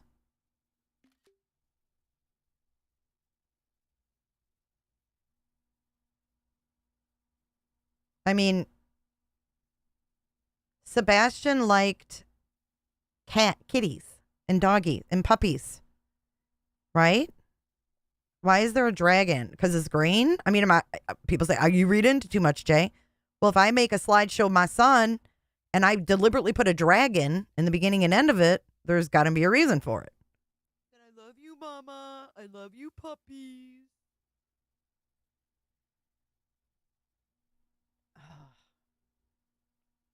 There we go. Let's see what this comes back as.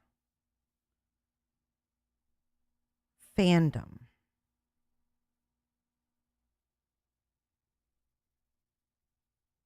Blades and Beasts. It's an emerald dragon. Oh, shit. Oh, shit, guys. Bing bang. Do you see what type of dragon? No, it's not. I don't think it's because he likes dragons. Nope, nope, nope. It says type, dragon, poison. Poison. Remember Seth's theory with the FBI polygrapher? He thinks that Katie overdosed Sebastian.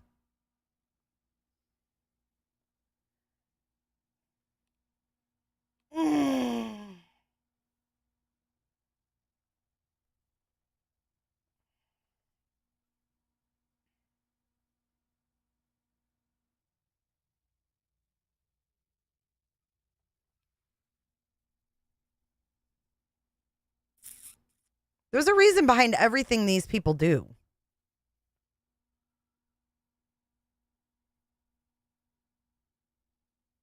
Emerald dragons are highly reclusive. While the emerald dragons are usually the most populous of gem dragons, they are also the most difficult to find on the material plane. Emerald dragons are creatures of the emerald dream, the ethereal dream world that all life is part of, and spend the vast majority of their times within it. Time is meaningless inside the dream, and as a result, emerald dragons are extremely long-lived. The emerald dragons watch over nature, often assisted by night elven druids. Many night elves form such a close bond with the emerald dragons that they become dragons-born. The dragons and druids work closely together within the dream, where they can control the ebb and flow of nature and influence the evolutionary path it takes. As a result of Ysera's charge, emerald dragons guard the great trees and can simultaneously see both the landscape of the material plane and the corresponding dreamscape. This enchanted vision, known as dream sight, also allows emerald dragons to perceive their surroundings with perfect clarity, even through closed eyes. Emerald dragons are a peaceful, meditative race, and most emerald dragons spend their time in quiet contemplation and the study of dreams. They are, like the other gem dragons, highly intelligent and always striving to learn more about the world, fretting out the mysteries of creation and life, but keeping all such secrets hidden within the emerald dream. They spend their time there interacting with creatures of myth and illusion. Emerald dragons are a surprisingly swift race, moving fast, often teleporting through the dream to wherever their thoughts lead. As a result, they are the least interested about happenings in the material plane and often must have major events brought to their attention by other gem dragons. When they venture to the physical world, they act as though it is the illusion, and the realm from which they hail is the only source of reality, often only appearing as an illusion in half ethereal forms, or not physically at all. Did I see what?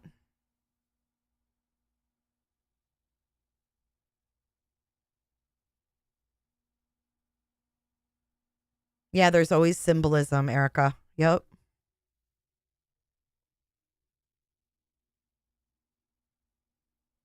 Fact check? I just Googled it. I don't know what you mean. This is from Blades and Beasts fandom. Wiki, Emerald Dragon. As a result, they are the... Okay, wait, I already read that.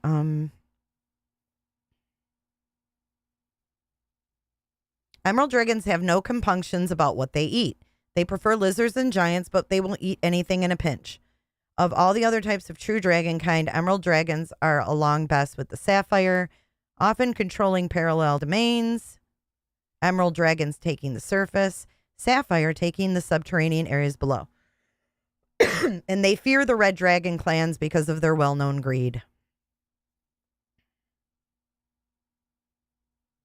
An emerald dragon has two types of breath weapons, a cone of neurotoxic poison gas and a cone of sleep gas. And you think this is about little boys liking dragons? I've got one word from Grady Judd for you. Wake up. This dude started this stream with Mission Impossible and this dragon. Fight me. Ooh, that will scare somebody. I know, potato. Okay. Every creature within the area of the sleep gas must succeed on a will save or fall asleep for 1 round per age category of the dragon. Water breathing. An emerald dragon can breathe underwater indefinitely and can freely use its breath, weapons, spells, and other abilities while submerged.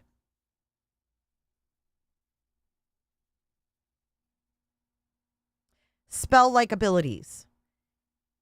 At will, lullaby, very young or older. 3-day, dream walk, adult or older. Probe thoughts, ancient or older. 1 day, dream leash, older. Dream casting. Skills, bluff, hide, and move silently are considered class skills for emerald dragons. Here you go. That says it all to me right there. Bluffing is lying. Hide and move silently.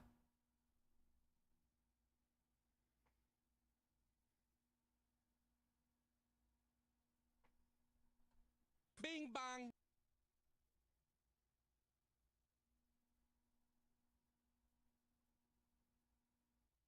There's meaning in everything, guys. Meaning in everything.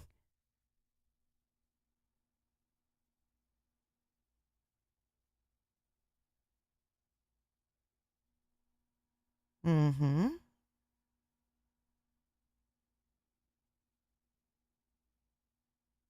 Check my email. Okay, Titanium. Hey, girl. Hey, girl. Hey. Uh-oh. I'm hoping you didn't get an email. Tanya, I feel sick. I feel sick.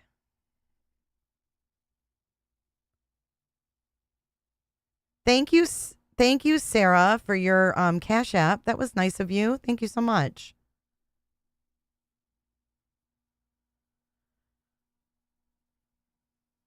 Oh, yes, I saw that. Yes, we just talked about it. Yes. Isn't that funny?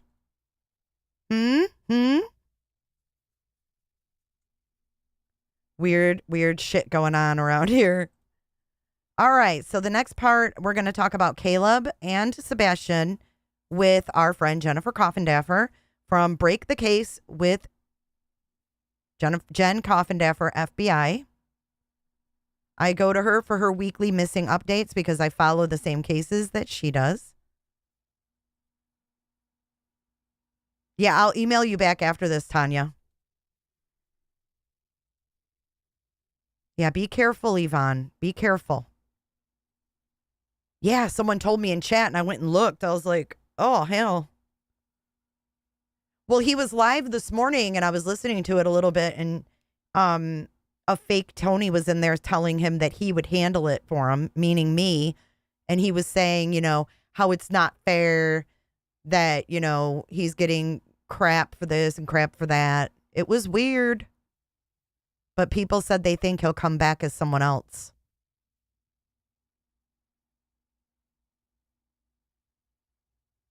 I'll put the link to the dragon thing in the description so you guys can check it out a little deeper if you want to.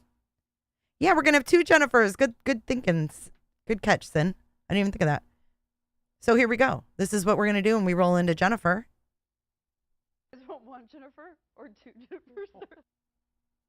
Oh, I know. Don Well is such a trendsetter, right? Unreal.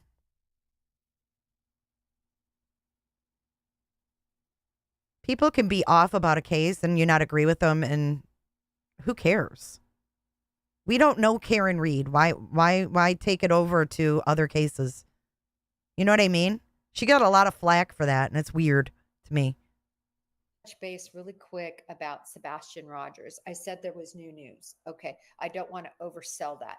When I say new news, I mean this. still missing, but there are efforts to begin searches again. How do I know this? This is from Seth Rogers, and this is the new news I was going to mention. As we all know, the Sebastian Rogers case was one of those cases that. Can we also say, before we continue with this, can we also say that at the end of Seth's video, he didn't even say like, hey, we're searching on Thursday, come out, you know, we need as many as we can, wear your boots, bring waters, yada, yada, yada. Nothing. Who thinks the search will happen on Thursday? Who thinks the search will actually happen? Maybe it will now because I put it on blast. You can't talk to a fucking log. That was an absolute hot mess. YouTubers were going crazy, even to some degree in mainstream media. Mostly though, TikTok, YouTube, it was mostly happening on social media, where the focus of that case were the Proudfoots, Katie and Chris Proudfoot, and Seth Rogers, the father, so the parental units, that was the focus. And then Seth Rogers asked for the assistance. Somehow they got together with Tony Mathis, and Tony got involved with trying to get him more visibility on TikTok and on other social media platforms. She closed her eyes. Bullhorn. She's thinking back. She's thinking back on TikTok, Tony. Watch. YouTube.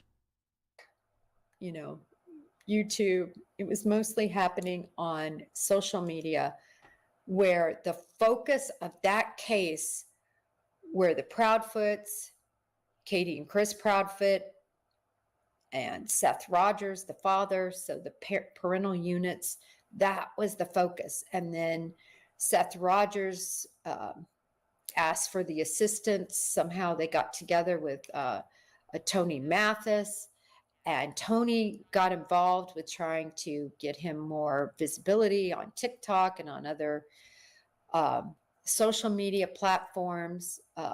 Bullhorn Betty has been involved with helping get his story out there. But sad to say, it all just blew up even worse. It was already a hot mess, and then it went to an ultra hot mess. Yep, and she just told you who the common denominators are without bashing anybody. Read between the lines. Read between the lines.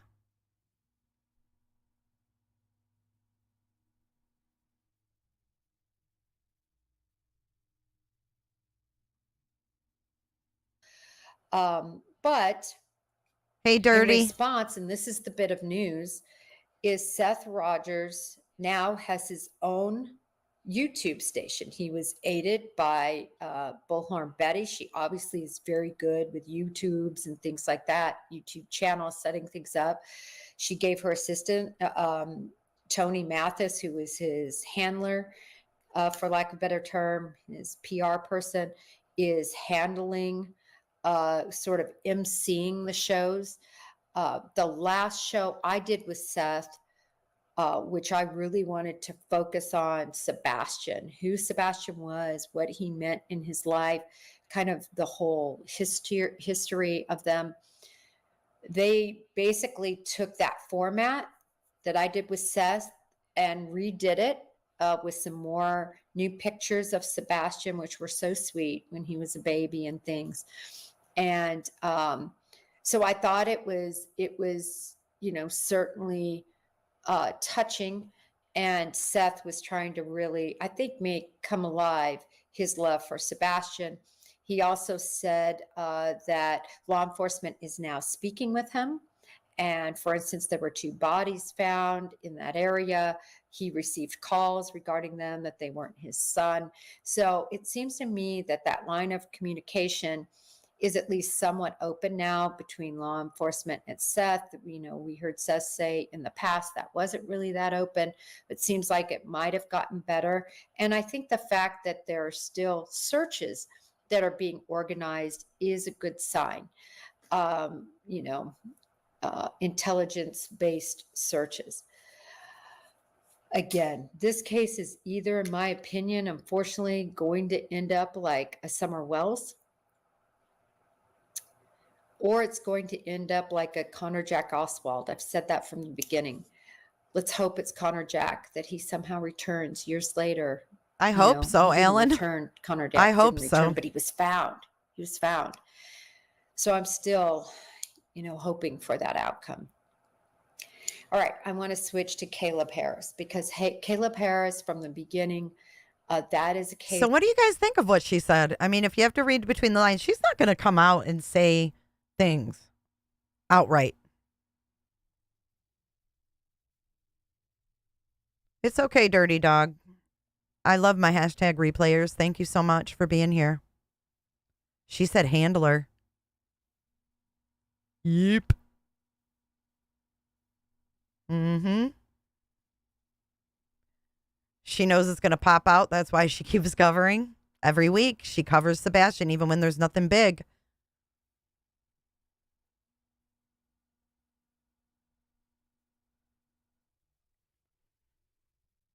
Let's do a poll and see if, because I hope it doesn't end like Summer Wells, but do you think this case will end up like Summer? I don't think it will. I have a different feeling about this case. For some reason, I do. The fact that they still have Seth's electronics or Sebastian's, I feel like there's more to this. They didn't have digital evidence for Summer because she was just a little kid. You know what I mean? They had digital from the parents or whatever, but who knows what they did? I feel like this has a lot more digital evidence. He always says was. And then he gets the doorbell. Next, they're going to be zapping him. He's going to be like, oh. It's very important to me that I've been tracking. I shouldn't say to me. It's very important to our community. Our community at Coffin Daffer FBI, this community on Break the Case, we care about Caleb. Everyone wants to know what is going on with Caleb Rogers. We addressed sort of the breaking news last week. It's Caleb Harris. She accidentally said Caleb Rogers. She's obviously had enough of TikTok Tony as well. Regarding the body that was found in a pump house. Now, this week I've gotten a lot more information about that body.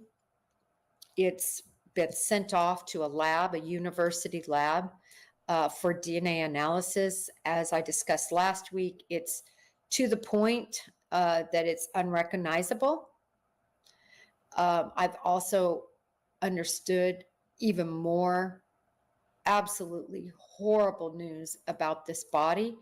I'm not going to repeat it because I didn't hear it from law enforcement. And until I hear it from law enforcement, I just can't take it at its word. So stay tuned. When we do missing next week, I'll update you.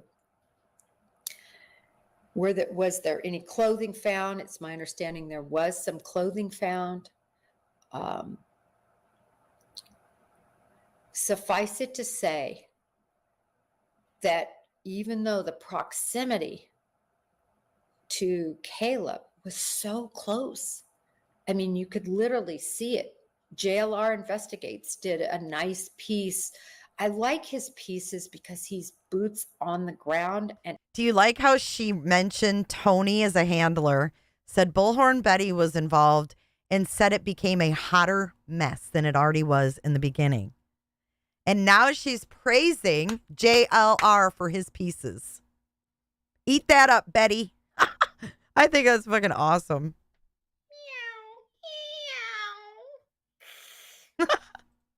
And actually gives people proximity to things, and he shows things, and he's eyes and ears on these cases, and I appreciate that.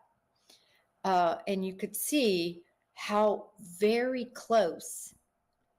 Do you think that maybe he said he got his electronics back and they don't work because he thought he needed to buy new ones, just like he wants to buy Sebastian a $1,000 cat. This particular pump house was.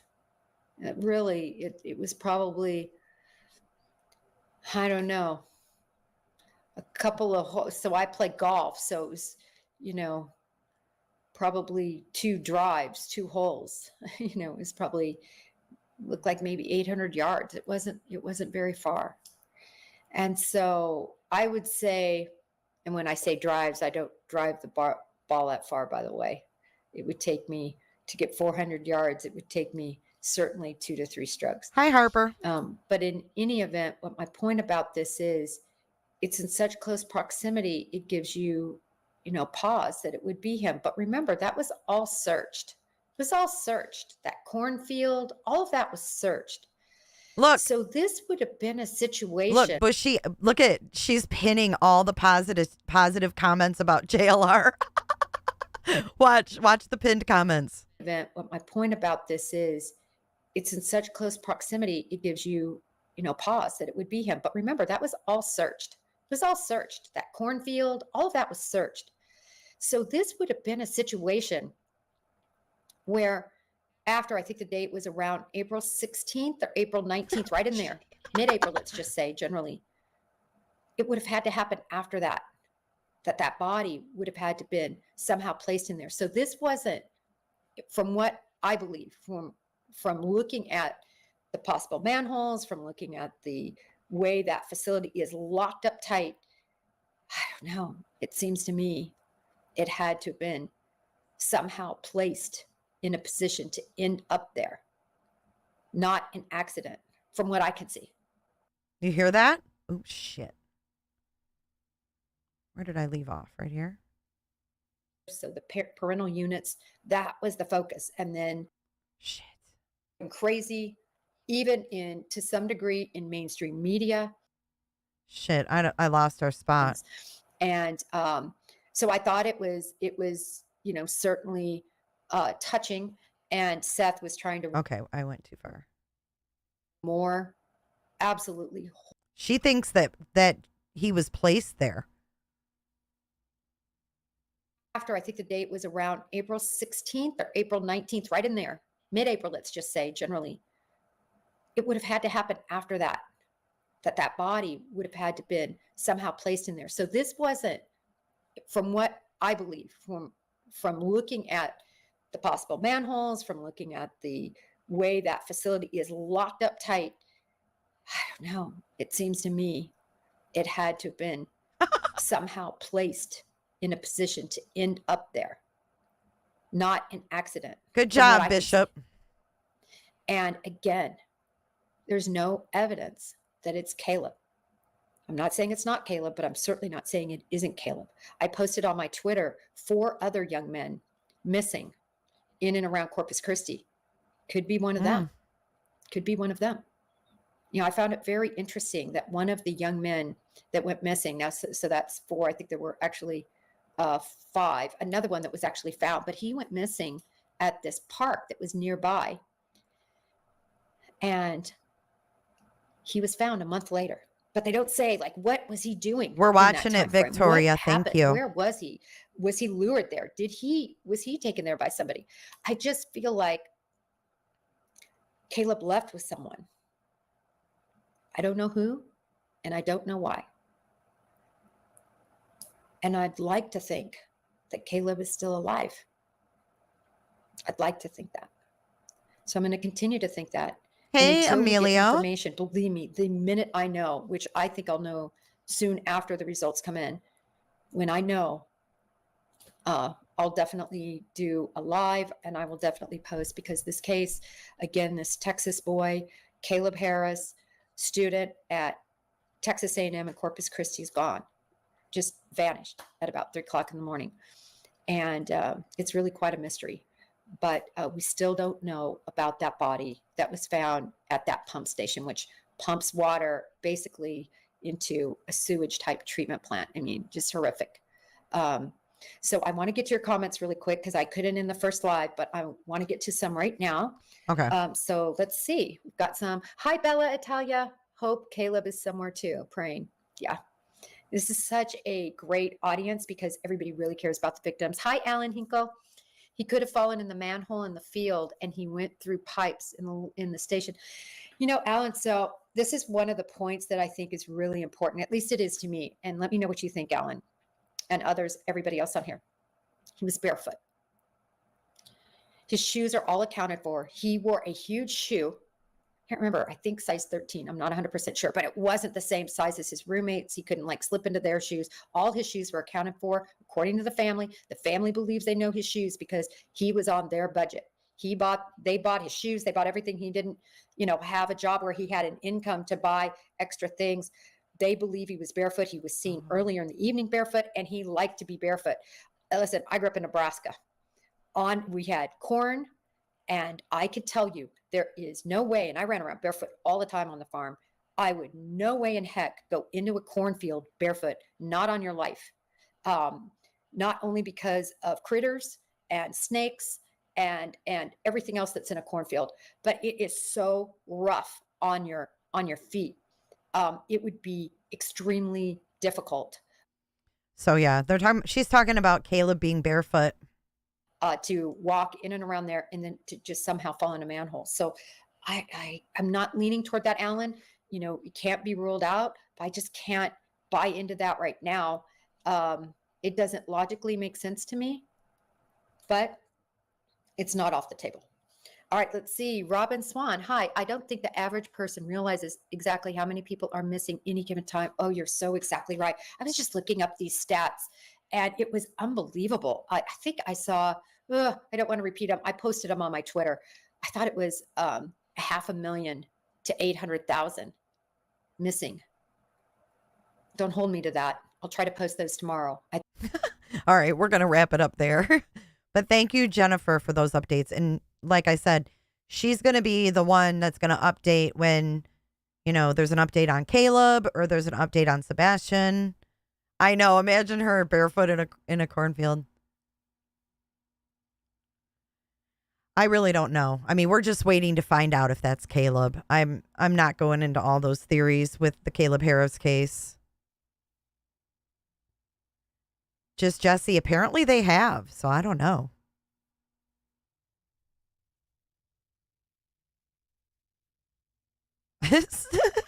Spread eagle, I call it, Kelly.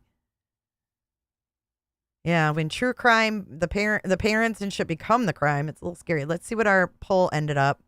68% of you think that this case is going to end up like Summer. I thought it was funny, though, Cheryl, that Seth said that Sebastian got mauled in the face by a dog needing stitches. He's not afraid of dogs, but he's afraid of fire ants. Make it make sense. I'm almost standing by my first theory that maybe going outside barefoot and having to stand in fire ants was a punishment. I don't know. No cover on the manhole. I don't know if there was or not. I heard there wasn't. Yeah, I'm interested to find out more too. So we will keep our eye on that as well.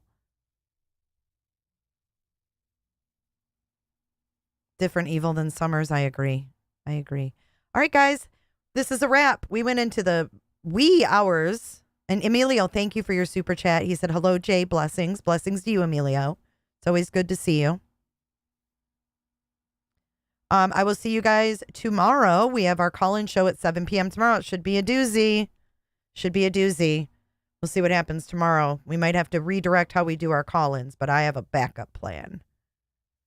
Right. Good point. Police get paid the same if they find the kids or not. Well, if you need stitches and a dog bites a baby in the face, I mean, a dog's mouth is bigger than a baby's face. That's a big deal. For when little kids get bit in the face, that's a huge deal. All right, so we're going to roll our credits for Myron. Thank you again for joining. I'll see you tomorrow, if not sooner, if anything is pressing or if I just get a burr up my butt and want to come on and chat. Make sure you're subscribed to my second channel. I might go live there spontaneously. It's kind of a more free for all. channel for us to chit chat on. So let's run our credits and then let's dance it out. Bye, guys. Stay safe and be careful out there on the streets. And if you're replaying this, leave me a comment in the comment section below. Hit that thumbs up and let's dance it out.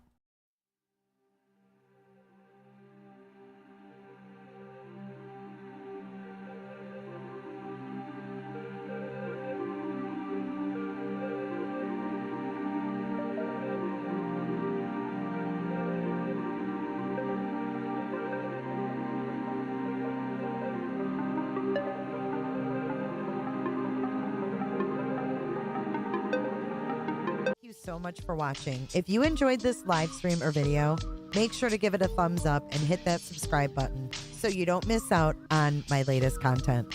Want to take it a step further? Bring it all in. And join our community clickers by becoming a Patreon or a YouTube member. You'll get exclusive access to our Discord server, special channel perks, and I don't give a damn. I don't really care about you and your problems. I don't give a damn. You talk way too much. I have heard enough about you and your problems. I don't give a damn. I don't give a damn. I don't give a damn. I don't give a damn. I don't give a damn. You wanna be with me. You wanna feel something real, but I'm feeling differently. You're making plans to get to friends, but don't wanna face the fact that I ain't got time for that. Staying up late, sleeping all day, dreaming about Cadillacs. Buying new shoes, hanging by the pool, sipping on Coke and Jack. Calling my phone when you feel alone, but I never call you back. Hi, Jennifer. I'm gonna get drunk and ride my horse.